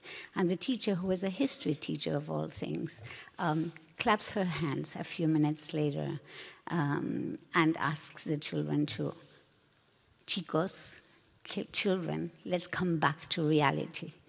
Reality was the classroom. Reality was the lesson. Reality was not in her mind the reality of outside, in the streets, in the world. So I think that this is probably the opportunity that we find in this panel and in this moment in time. How can we bring reality into our classrooms and find in classrooms and schools the sites for critical reflection, critical optimism, and recover some of what makes us human and free thinkers and collaborative, responsible citizens. My second then goal will be really to delve into very new work, a new framework called From Love to Action, which builds on our work with the OECD and our analysis of global competence and instruction around global competence and global competence education. So I'll tell you a little bit about that work, a little bit about how we do our research at Project Zero, and I'd love to think about what you think about these emerging ideas, some of which are a little bit new in the context of our conversations in education typically. And finally, I would love to invite us to a dialogue, one that allows us to think, to exchange, to learn from one another. So if that makes sense, here we go. I won't go too deeply into the description of the world in which we live. I think that we have heard pretty much about that. But what I would like to underscore is the world agreement on certain goals, the Sustainable Development Goals at this point, that will be refined and revised over time. And we'd like to think about these as, in a way, the curriculum. The idea that these allow us, invite us to touch with our two fingers the rhythm of societies around us, close and far, and the types of problems that we might be needing to address. And that might be an interesting starting point. The type of research that I do in Project Zero can be described as transdisciplinary. I draw on expertise from different disciplines as well as actors on the ground, teachers, students, administrators. It is also participatory, design-based. So I always like to say that my research has like the written report, but also the lived report. And the lived report that changed, that transformed reality is perhaps the most important one. And it's very dialogical and sense-making. We at Project Zero look very closely at student work. We deliberate about what we see, how to interpret. We challenge each other about the interpretations to try to understand what's going on with learning and what kind of learning we seek. So the work involves, working across experts, designing a lot, creating frameworks. It involves working very closely with schools, with districts. It involves working very, very closely with museums and community organizations. And in some cases, in the case of migration, it involved also working with, NGOs that were receiving children crossing the border in the southern part of the United States. So what I will share with you today is informed by a variety of studies that have been enabling us to polish and refine and contextualize these ideas about global competence, ideas about global citizenship. And let's begin with two fundamental questions. What might matter most to learn? We've been playing with this idea, and I think that we already have sort of a few interesting responses. And particularly, what kind of learning do we seek? And I think that in this spirit, I would love to highlight the themes or the words that have been used about the kind of learning that we seek. We have heard already today a kind of learning that is about nurturing citizens, about nurturing and cultivating ethical human beings. It's about cultivating human beings who are responsible and respectful of one another, human beings who are committed to dignity, human dignity, to diversity, to democracy. And what we're talking about here is really not a learning that is an accumulation of facts, and it's also not a learning that has to do with isolated skills. What we're talking about here, I think, and I would like to insist that we stay on topic, is the type of learning that is transformative. Where the question is, what kind of person and what kind of societies might we seek? And that, in my view, is the most important and most rewarding aspect of the work of an educator, being in dialogue about that. What kind of person are we nurturing? What kind of citizen? So the work on global competence has been very rewarding. So we have done a really interesting framework for global competence, looking at cognitive, socio-emotional, and civic dimensions of it. The USCD used the framework to produce the PISA exams. I think that was the PISA assessments. I think that reading the framework is interesting. The framework is more encompassing than what you can assess on a standardized test. And there are a few publications that capture some of that. So essentially, here we're talking about the possibility of really emphasizing kids' capacities to investigate the world, to ask questions, to analyze data, to broaden their sources, to be critical interpreters of information, to come up with conclusions. We're inviting students in the second dimension, if you wish, to take perspective. And taking perspective involves understanding that we all have a perspective, that others do too, and that our perspectives intertwine and interact and modify one another. And our perspectives are different in terms of the power relationships that shape them.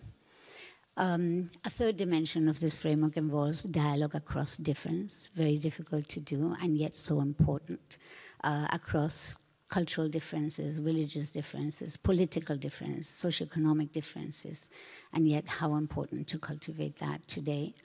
And the third and the fourth dimension of this is the fourth component or competence, or I would like to say disposition in global competence is a disposition towards taking action, toward identifying problems that need solutions, finding where prior solutions have gone, what new solutions might be created, and actually participate in society.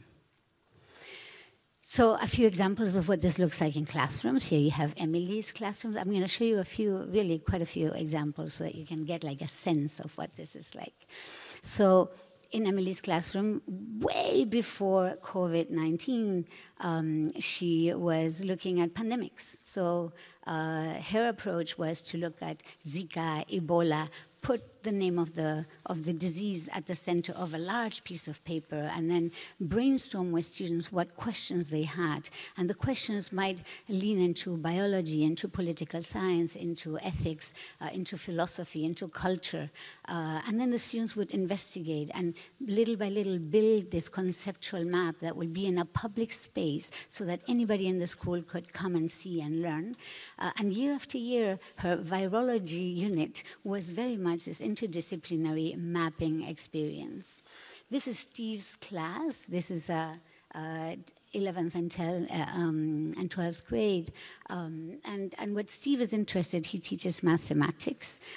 So he's interested in making sure that the students are really very agile in their understanding of functions, linear functions and logarithmic functions and nonlinear functions. But he recognizes that he cannot teach these in the abstract. Therefore, he picks the question of the planet's carrying capacity. If population grows, will it grow linearly? Will it grow exponentially? How will it grow? What are intuitive beliefs that students have? And to what conclusions do they arrive by looking at particular data and trends, real data and trends. And then they make a case, plotting, to try to see when is it and what date in time we might reach a planet's, a planet's carrying capacity. Very interesting way of thinking about logarithms, about functions. Here's another beautiful expression of global competence in the early years, in which children for 2 years or for a whole year have been really trying to commit to becoming environmental stewards. So they develop a relationship with a particular animal that they study, they care, and then they represent in what becomes the Earth Day parade in the neighborhood. And the Earth Day parade incorporates, art and science and we're talking about children that begin at 3, but also sort of throughout primary. So you have some examples. And this is one of my favorite examples, and this example is around the corner from you. It is a very, very interesting and profound example of work done by Poppy and Vicky and Kyriaki Milieu, who are somewhere in the audience. They're working with early childhood educators in classrooms that have received, over time, children from Syria, as well as now children from other conflict regions around the world. And what they did was a very in-depth study of the phenomenon of migration. When children arrived, some children were curious about the crossing of the Mediterranean. Some children were very, very willing to share their stories and tell what they learned in the stories. And because the language was not there, they collaborated on a step-by-step, scene-by-scene construction of a stop-motion movie, whereby the children who were experts in migration were the ones really indicating where things should go, how the scene should be built. And in this collaborative construction of a narrative about a fictional character, not one of them, but a fictional character, allowed them then to construct this story. Very powerful work with very young children, and we see sort of the consequences of what it means for children to get the story to the point in which everybody, a future point in which everybody, locals, arrivals, new arrivals, all arrivals, are playing together in the playground. So really interesting notion of constructing story and working on surf on trauma. All right. Having done that work, I became very interested in thinking about how do we do this work really early in life? What are the precursors of global competence? And what might we learn by looking at really, really exceptional teachers, just like Poppy and Vicky, and teachers in the United States and teachers in Japan, who are committed to try to bring global competence to very, very early times, very early ages. Out of that, and really drawing our research on very close observation of what we saw children doing, the patterns of behavior, the patterns of emotions, the patterns of, and the interventions, the dialogues that they had with the children. There's a multi-year project that yielded what I'm calling an emerging framework that has helped us think from a very different angle about this question of global competence, and one that I'm hoping that you will sort of help us think through with your own experience. At the core of this framework, it's an extension of the one that I described to you from OECD. At the core of this framework is the notion of four notions: the notion of love, the idea of falling in love with nature so that we can care for it, falling in love with humanity so that we can expand our sense of responsibility for people we don't know and who don't live close by. The notion of understanding, real understanding, critical understanding of phenomena around us. The notion of joy, the possibility of really finding joy and playfulness and a critical optimism about, what is possible. Joy prevails in early childhood, and we need to bring it up the ages. And then action, of course. Now, if we were to think about the most specific competencies or dispositions or habits that might be important to consider, I would invite you to consider 8 in this framework. I'll describe them to you, and then I'll share a very few quick examples. The first one is awe, the possibility of being wowed by the world, by the planets, by the universe. I'll name them quickly. The second is inquiry with all of our senses. The third has to do with looking for connections, finding connections, systems, thinking systemically. The fourth has to do with taking perspective, and we talked a little bit about that. The fifth has to do with recognizing issues, problems, inequalities, really bringing a critical eye onto society. Communicating across differences first, and then recognizing or noticing injustices. And 2 more. Envisioning worlds. Children are very good about making worlds, inventing worlds, imaginary worlds that, in my view, are the foundation of citizenship and participation. And finally, taking action. So I'll run with you through a few concrete examples of what this looks like. Experiencing awe. A very, very interesting human experience, phenomenologically. We are learning much, much more from psychology and from biology and so forth about the power of awe. And here we have a book that talks about a big explosion that happened many, many, many years ago, where a star exploded, and everything we know is a dust of that star. Big Bang story, unifying story. And the children intervene and talk about this unifying story that generates enormous sense of awe. We are all part of one story, and I think that we need unifying stories of people. Here, similar thing in high school, in this particular example, which is unifying story of migration. And in this particular case, the awe-generating feeling that each one of our genes, that we carry the genes, that we carry sort of the biology of generations of people who were before us. So we bring in every cell of our body the story of humanity. Very incredible work. Awe at butterflies coming out of the cocoons.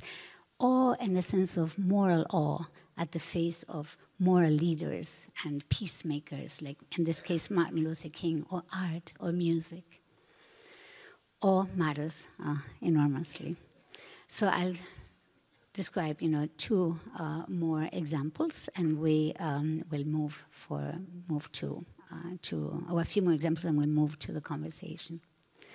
Seeking connections has so much to do, as we were saying before, about connections across disciplines, connections complexifying, mapping the complexity of these pieces. And here we have 3-year-olds mapping the changes of one tree season after season after season on transparent pages that allow them to go back to what this one tree looked like before and after.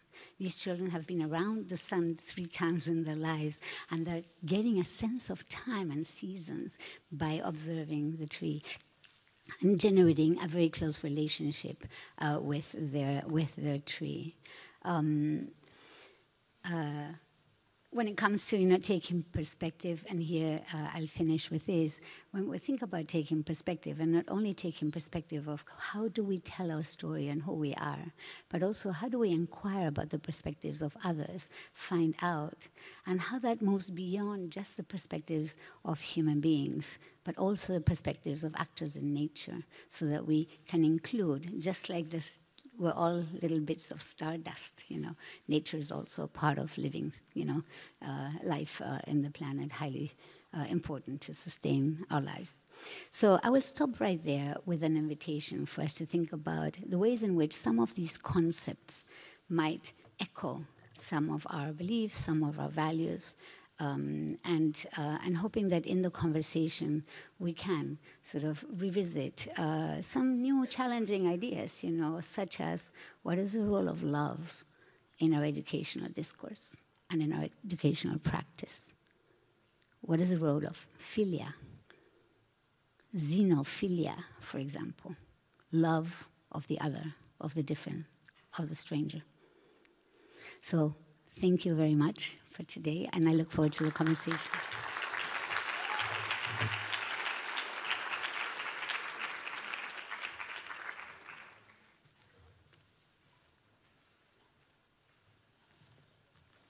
I thank Dr. Boix-Mansilla for a tour d'horizon of a completely new framework, Love to Action, Global Competences, and how we can incorporate this framework in our schools.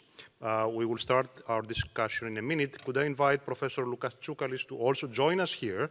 And the first person who will make a point will be Ms. Jessie Mendinger, who is the director of a school that collaborates with Athens College. She is the director of École Internationale Gaston Thorn in Luxembourg, and she has been a school teacher, but also an official of the Ministry of Education. So you will have now a very short intervention by her, and then we move to discussion.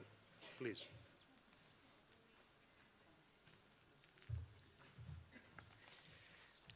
Can I still say good morning?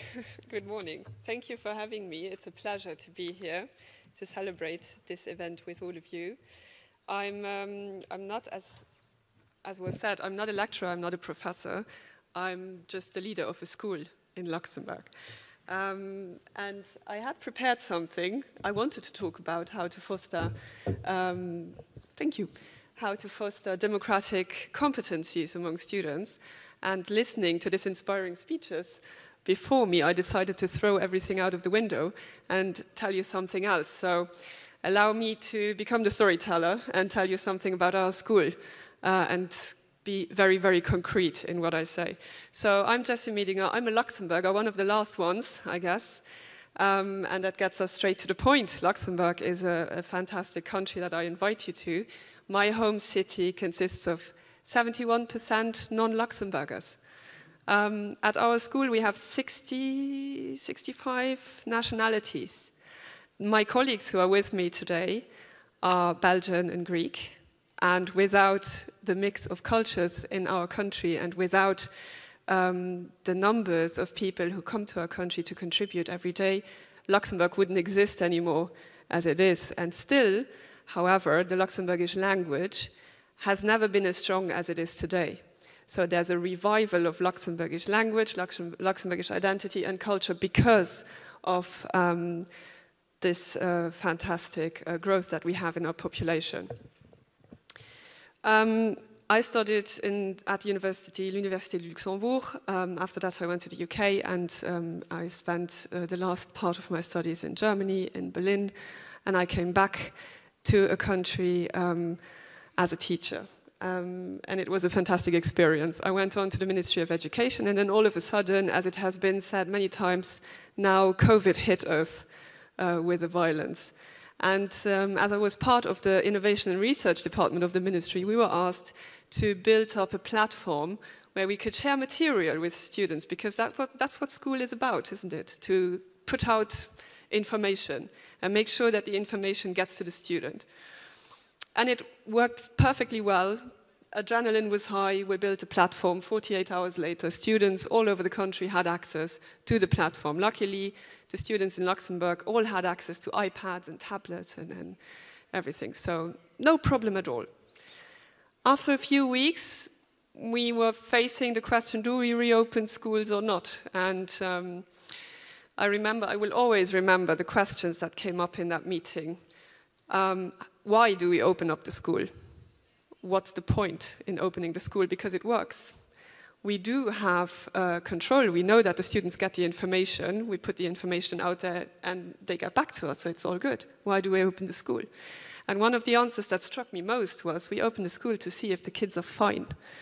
We open the school to find out whether primary school kids eat, whether there's any violence going on at home, whether they are socio-emotionally developing fine, because if they're not, then we will have something to worry about. And it's not only going to be the fact that they cannot swim at the age of 10 because the pools are closed, but it's the fact that they cannot interact with others and that they are abandoned by themselves at home.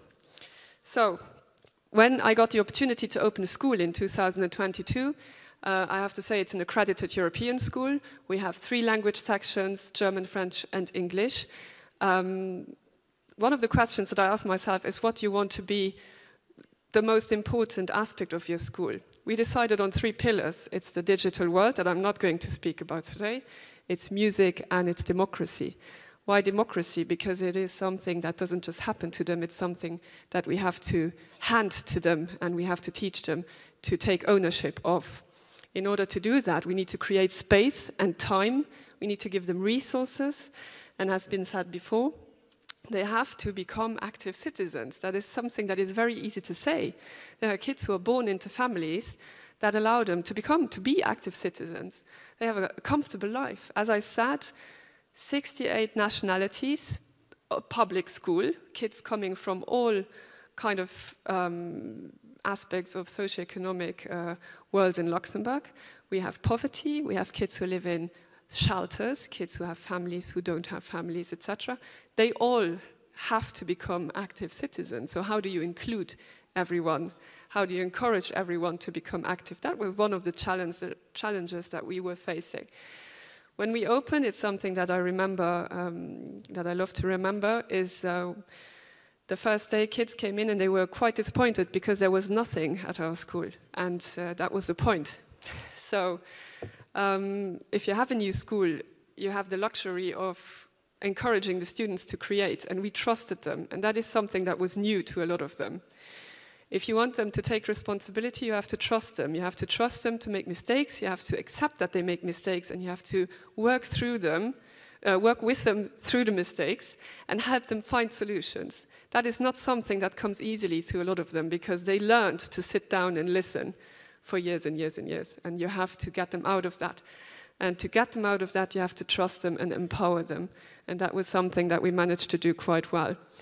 I have 1 minute, so I'm a bit stressed. But yes, so teaching someone to become a citizen is a difficult task if they were told or if they were raised in a context where this was never an opportunity for them, where they weren't encouraged to think about it.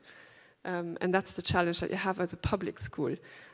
We have the luxury also to work with this esteemed institution. Our students have worked on issues like that together already. And the luxury we have is to be in contact with institutions who are open-minded and who allow this exchange to happen across borders, across nationalities, across languages. So that is something that we need to keep working on, and that we will make an effort to expand on as well. So let's enjoy the talks, and please, I encourage you not to take my word for everything that I've said. If you want to know more about École Internationale Gaston Thorn, you're welcome to come and see what we're doing. You're welcome to talk to my colleagues and I later to find out more about that. But as I said again, we're just a simple school, but we're facing the same challenges as everyone else in society. I thank you very much for your attention.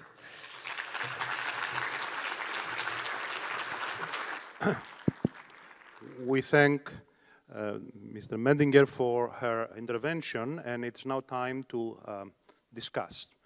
You could please raise your hand and ask questions or make points.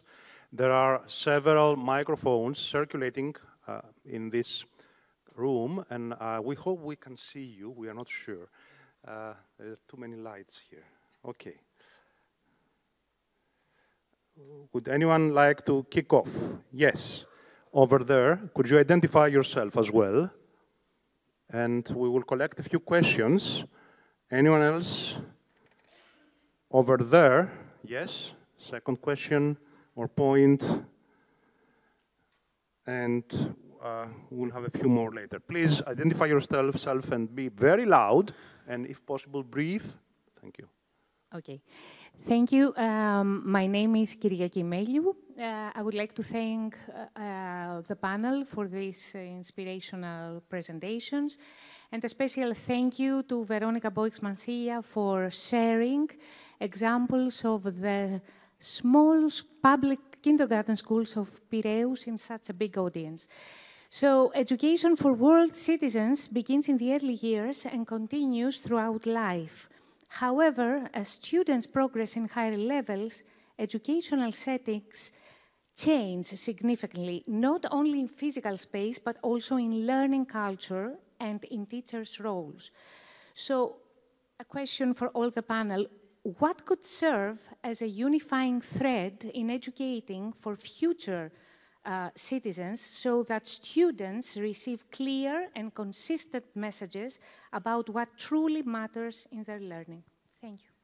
Thank you. There's a question over there. Yes, the person who raises. Yes, you. Hello. First of all, thank you really much for all the presentations. My name is Kostas Stringis, and I am a student of Athens College. So I would like to base my question on the speeches of both Mr. Tsoukalis and Ms. Hayes. In Ms. Hayes' speech, we heard about change and the 3 types of change. And I would like to focus primarily on the unpredictable changes.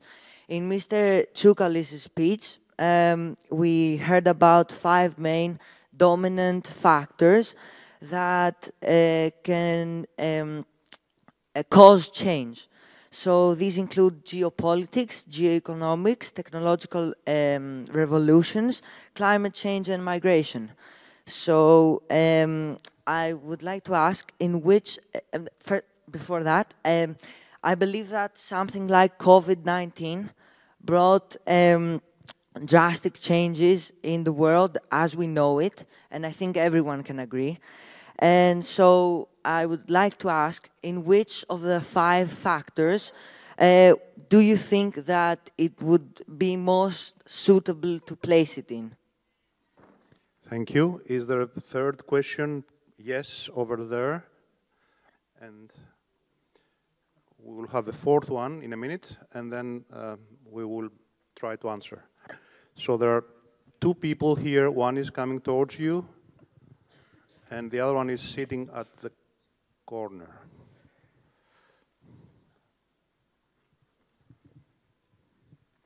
Yes, thank you.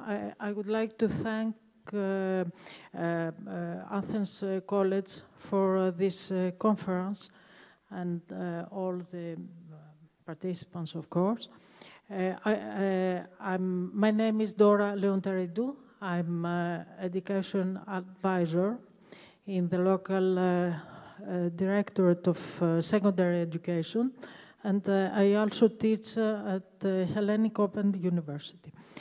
What I would like to ask, it's quite simple, I think, but anyway, I would like to ask you, what do you think is the most urgent reform that national education systems should make in order to prepare pupils and students for the next decade's uncertainties and challenges? Thank you. Thank you. And the fourth question over there. And then we will have a chance to respond, and we'll come back with another round of questions. Hello, I'm Zakarula Christopoulou. I'm a history teacher.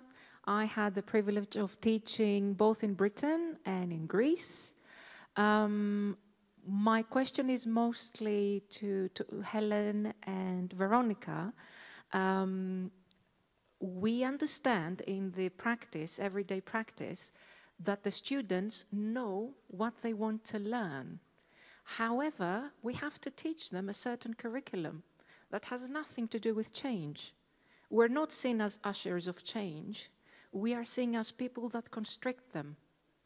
So, but there's always resistance from the teachers, from the people who, you know, are responsible for what is taught. How can we inform the direction that education is taking according to what we see on a day-to-day basis? We're very close to the students, and they're not interested in what we're teaching them. So how can we change that? And it has to be fast because, you know, AI is coming. A lot of change is coming. Thank you. Thank you very much. We will now have short responses from the members of the panel. I will start with the reverse order, starting with you here. And I remind you, the questions were about a unifying theme. Is there one? The issue of prioritizing the driving forces of change, the issue of students resisting change, and also we had specific questions regarding your own talks. Would you like to comment on any of those? Of course, yes. We also have to discuss what is most urgent to reform. Okay, thank you. Maybe from the student perspective and the teaching perspective, of course, and the urgency of curriculum adaptations as well. It's something that I can relate to very well. Recently in Luxembourg, we've had a huge change in educational system. To give you an example, I was raised, I had to learn in German, which is not my mother tongue, but we were all going through German alphabetization. From this year on, kids can choose between German and French. So that makes it's a paradigm change, because you open the world of education to an entire group of students who didn't have access to the same resources and the same educational levels. That's a huge change. I know how resistant the education system is to change. Teachers, parents, even students, they don't really like change, even if they say all the time that they want to change things, but in practice, it's very, very hard to change an educational system. The urgency of what do we need, or what is the most important thing, it's very subjective, but I think we've heard now what matters. What matters is student agency, it's empowerment, it's opening the mind to social issues. In the European schools, we have the citizenship action plan, where students have to do voluntary work as part of their compulsory curriculum. This is new. This is also groundbreaking. I think that's the direction that we have to move forward to, and not, someone said the word Fachidioten before, and not become focused on too much content in the different subject matters, but broadening up to skills, soft skills and socio-emotional skills. To me personally, and I think a lot of the colleagues here agree, that is one of the priorities, and I don't want to take all the time. Okay, we follow the reverse order, so it's Veronica Boix-Mansilla. Would you like to comment on any of this? You have microphone in front of you. Yeah, these are, can you hear me? Mm-hmm. Yeah. These are decisively complex questions, and I would say that on the front of change, if I were to begin there, when we look at the practice on global competence education, one of the things that is surprising is how amicable it is to being sort of to permeate the experience of children and youth in schools, in the sense that one can reframe what one teaches. This is not about teaching more continents, more rivers, more. It's about reframing what we teach in a way that connects that content, that idea to the world of youth, to the world of students. It's almost like a type of teaching that begins with the world, enters the disciplines as tools for informing our views of the world, and then ends back in the world, participating and making change. And this can be like a small loop, or it can be a year-long project. It can happen in science, in history, in art. It can happen, you know, it can be done really early in life, as well as a little bit later. And I think that perhaps at the core is a faculty, a student body, and a culture in a school that is interested, intrigued by the types of, you know, the five grand problems, you know, that we were talking earlier on today, that is courageously, intellectually committed to engaging them. Mm-hmm. Thank you. Elena Haste. I think I'm not still wired up. Okay.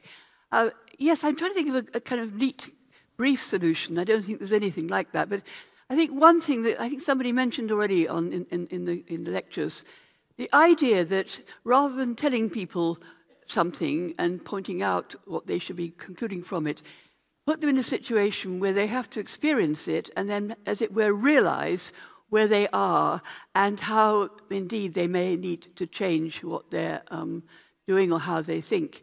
I think the example of giving students the opportunity to do something in which they are going to perhaps realize it won't work, or there is a reward, if you like, or some positive outcome for finding a different solution.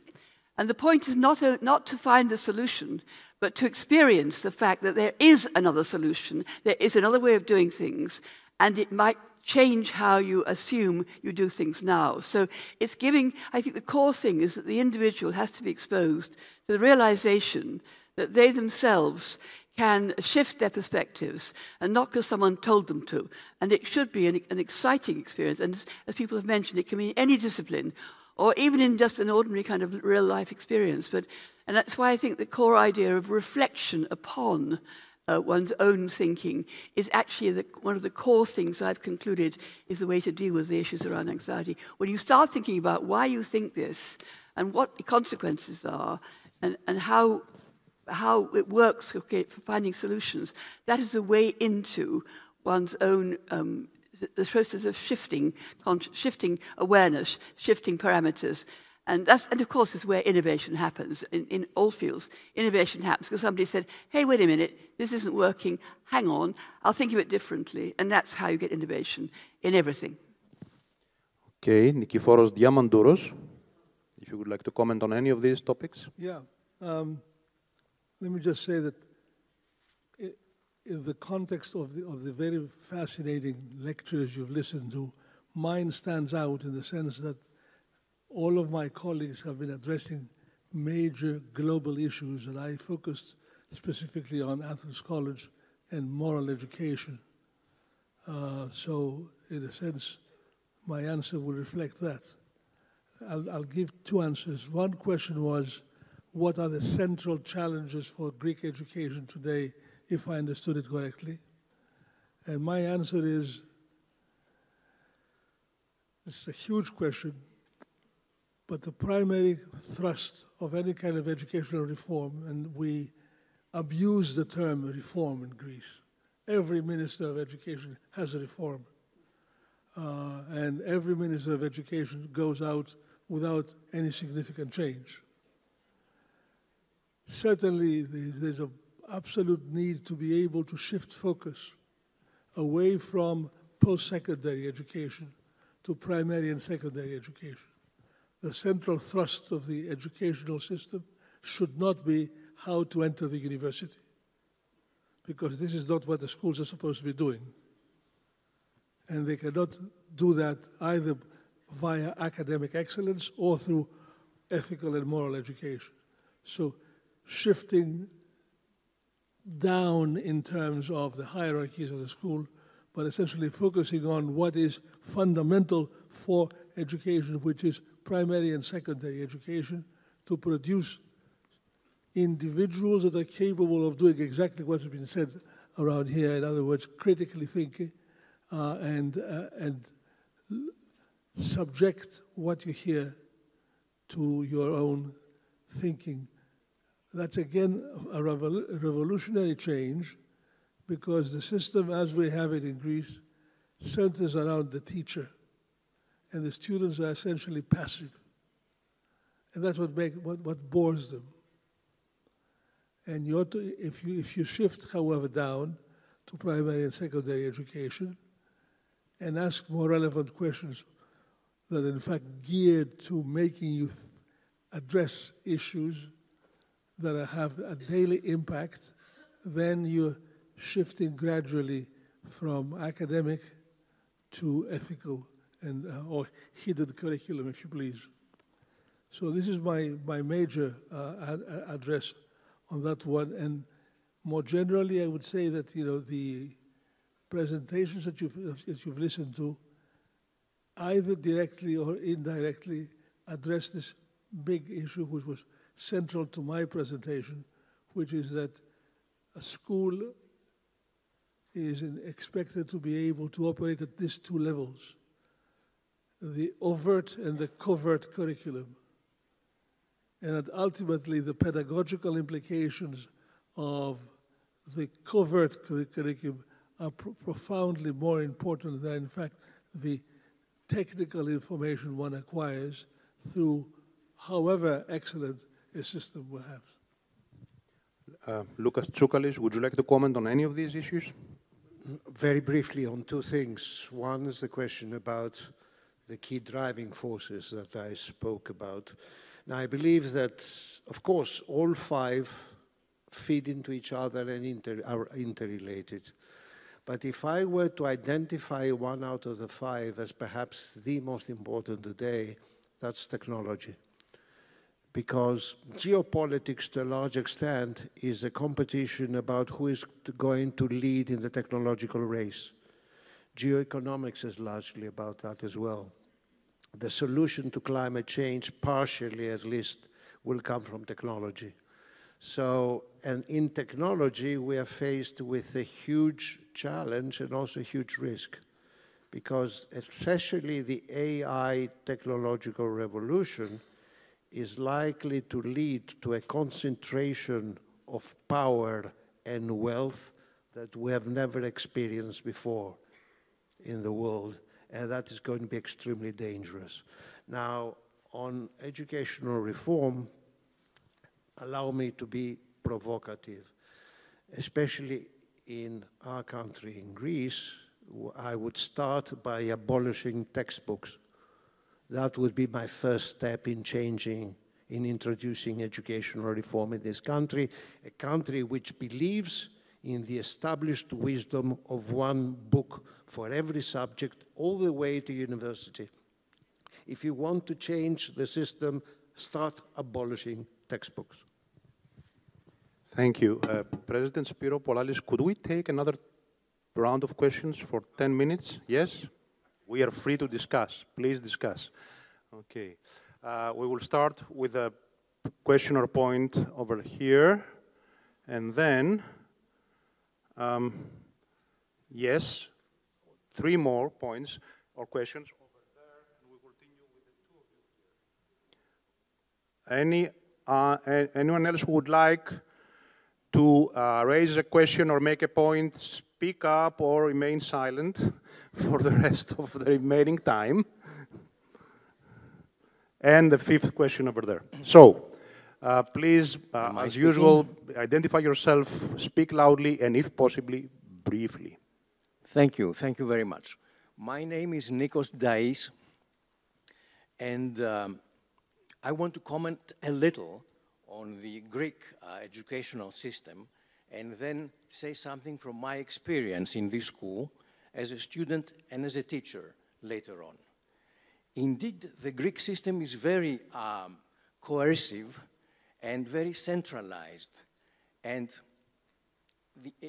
although what we heard yesterday from a representative of the Center of Education for Greek schools about the multiple book and new innovations that they want to introduce, the truth is that so far it is, as Mr. Tsoukalis said, literally one book that every student in Greece and in every school studies chapter by chapter, then reads the observations at the bottom, then answers questions relevant to these observations, and always has to learn enormous amounts of facts in order to write well in the exams.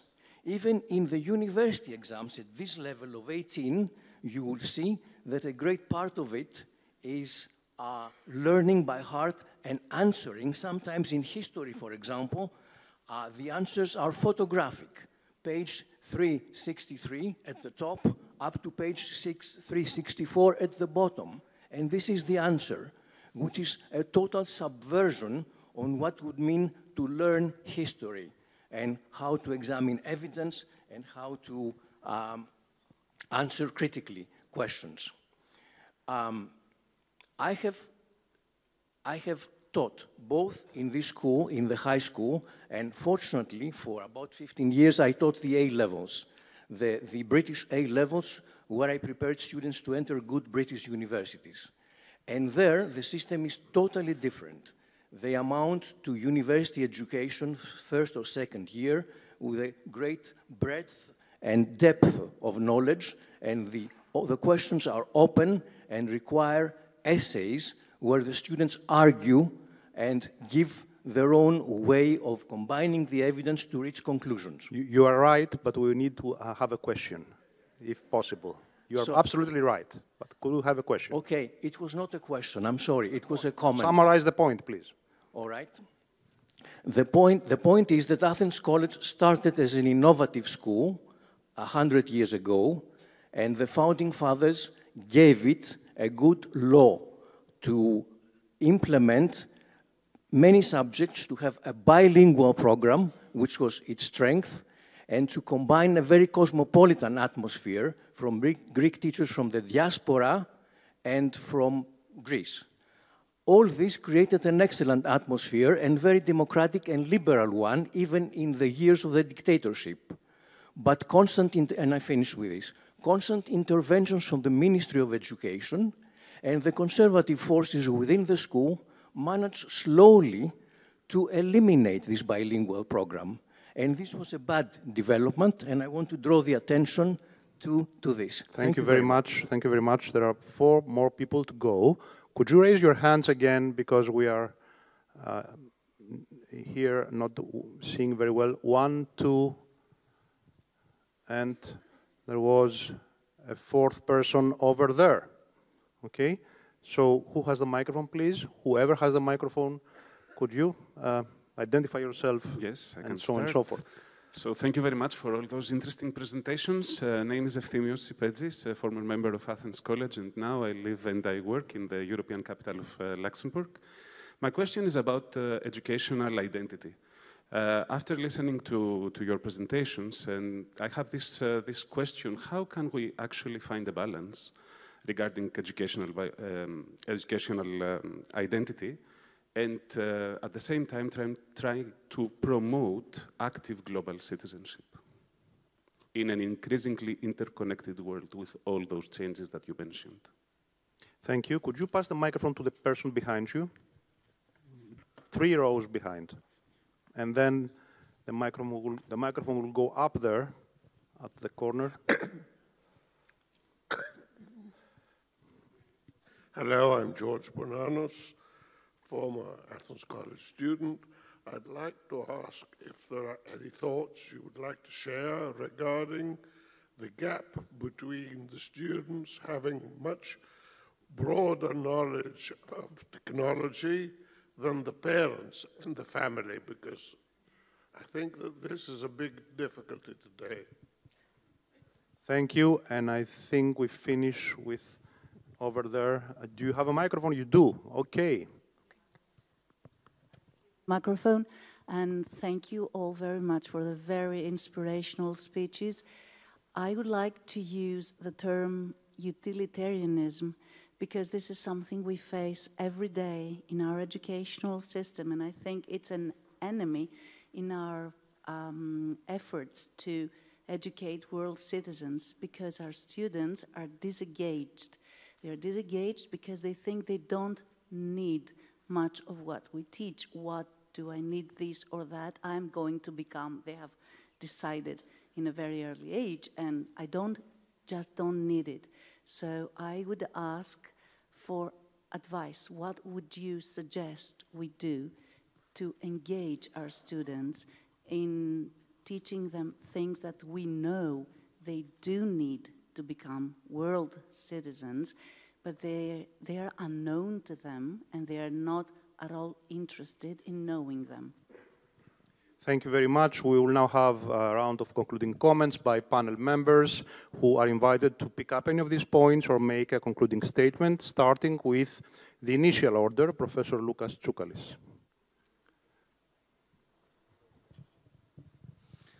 I'm not sure what to add in the end. I mean, again, I would come back to some of the basic issues that have been raised by panelists. One is not only change, but rupture. So in a world of rupture, you have to prepare people to think of the unthinkable. Okay, so that is important. So therefore, you need flexibility. The second is a point that was raised by Mr. Diamandouros. Ethics. It's not only that we educate people, we offer people skills, but we try to link their education to an ethical base, to their role as human beings and their other fellow human beings in this world, in this country, and beyond. Again, sort of the combination, or rather the optimum between skill and the bigger picture. So these are the things I will come back to. Thank you. Professor Nikiforos Diamandouros. Let me just try and address one of the last questions. Advice on how do you go about engaging students?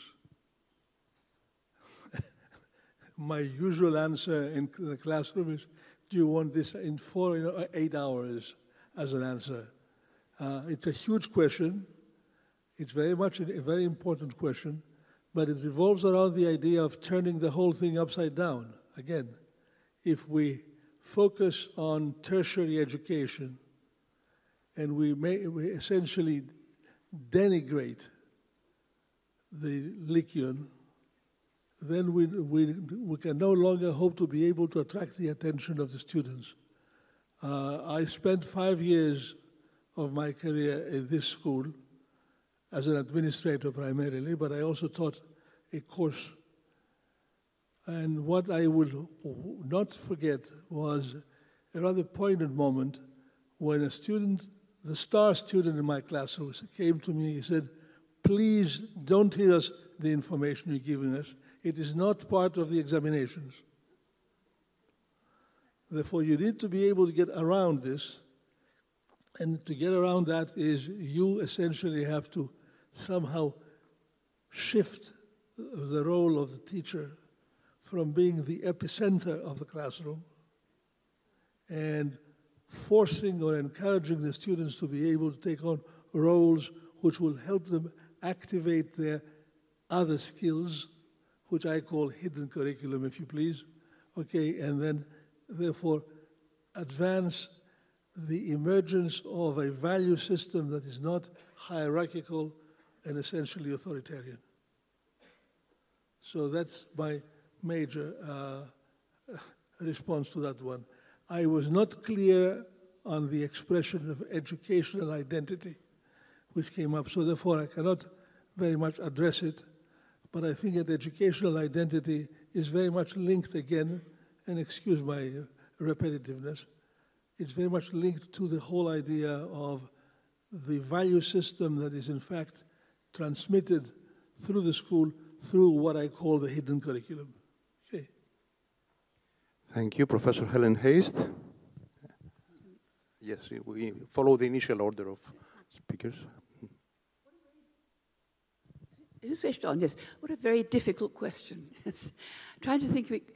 I think my original point about there is no one right answer, and we should be making sure that students get that message very early on and the implications of what you then do about finding answers. But I think we perhaps, in saying that, we missed the point. How do we get teachers to feel confident to actually not inform, but actually to ask the students in ways that will let the route to finding out good ways to find solutions, good ways to think, good ways to resolve issues, comes from originally the students' own questions, directed and nurtured by teachers.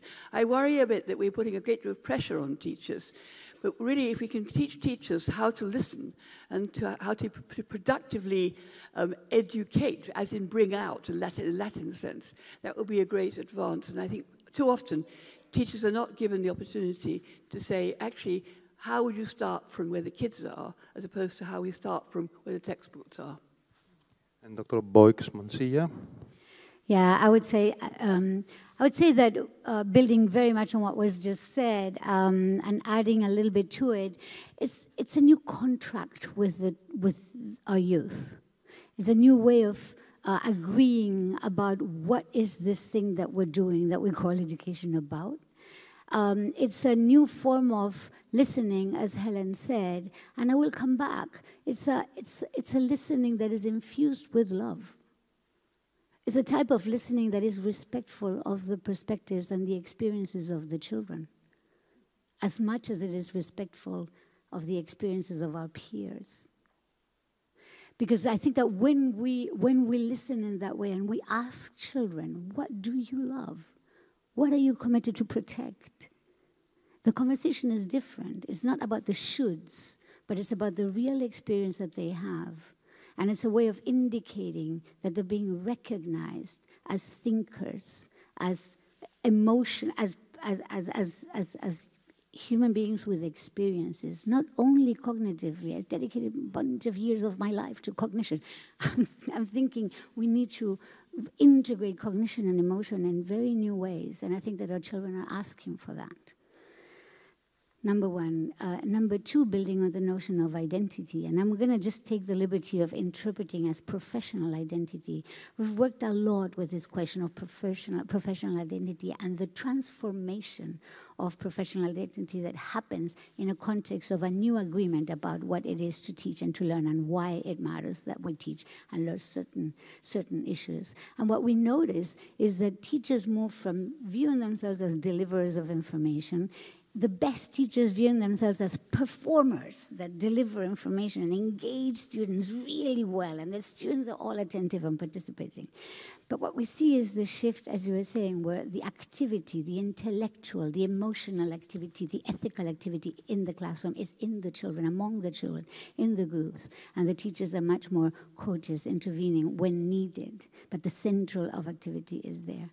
And the interesting thing, and I finish with this, is that for teachers to have that level of flexibility, not only pedagogically, but also when it comes to teaching about issues of the world, issues that are as complex as, the shifts in power for a second, a multipolar world rather than a unipolar or bipolar. When teachers are asked to or are invited to teach these complex issues, the idea of them becoming investigators themselves of these issues becomes essential. That the teacher has a right to learn too. And that when the teacher is an investigator not only of pedagogy and not only of the newest form of assessment, but investigator of the world, then we're liberating the conversation in the classroom in a really powerful way. Thank you very much. And School Director Jessie Medinger. Thank you. Student disengagement, very important topic. I feel like we're looking at a generation who's torn between living quite comfortably and being afraid of what's coming. They have access to all the information. That's where technology comes in. They are way ahead of us, and there's no way that we can control all the information that they get access to. They are constantly worried about the end of the planet and the dangers of AI, because that's what the media suggests them to be. And at the same time, they have no room to experience self-efficacy at school, because we put them in a situation where they are still too passive. It's easy to talk about all of the things that we should do, but there's a curriculum, and I know what it's like to be a teacher, and you want to do something else, but you have these guidelines, and you have to respect the assessment plans and everything. And maybe with, there was a lot of talk about disruption and also the positive impact of disruption on a society. Maybe with AI, there's hope that we finally think about how do we assess students, what do we expect them to do. Maybe we can change the way we examine and we evaluate students, and maybe focus more on giving them room to become like agents and experience self-efficacy. If they notice I can actually have an impact, an important impact on something, then they become engaged, and then they work towards that, because everybody wants to have that feeling. We never include students in curriculum development. Why don't they decide what's on the curriculum? Why don't they contribute to curriculum development much more than they do now? That's where we keep them apart, so that there they cannot be active citizens. Okay, so there's still a lot of work to do, and I would like us to discuss this later on, maybe if you have time. Thank you. Thank you for your concluding remarks. Could we give a round of applause for these people here? Thank you very much.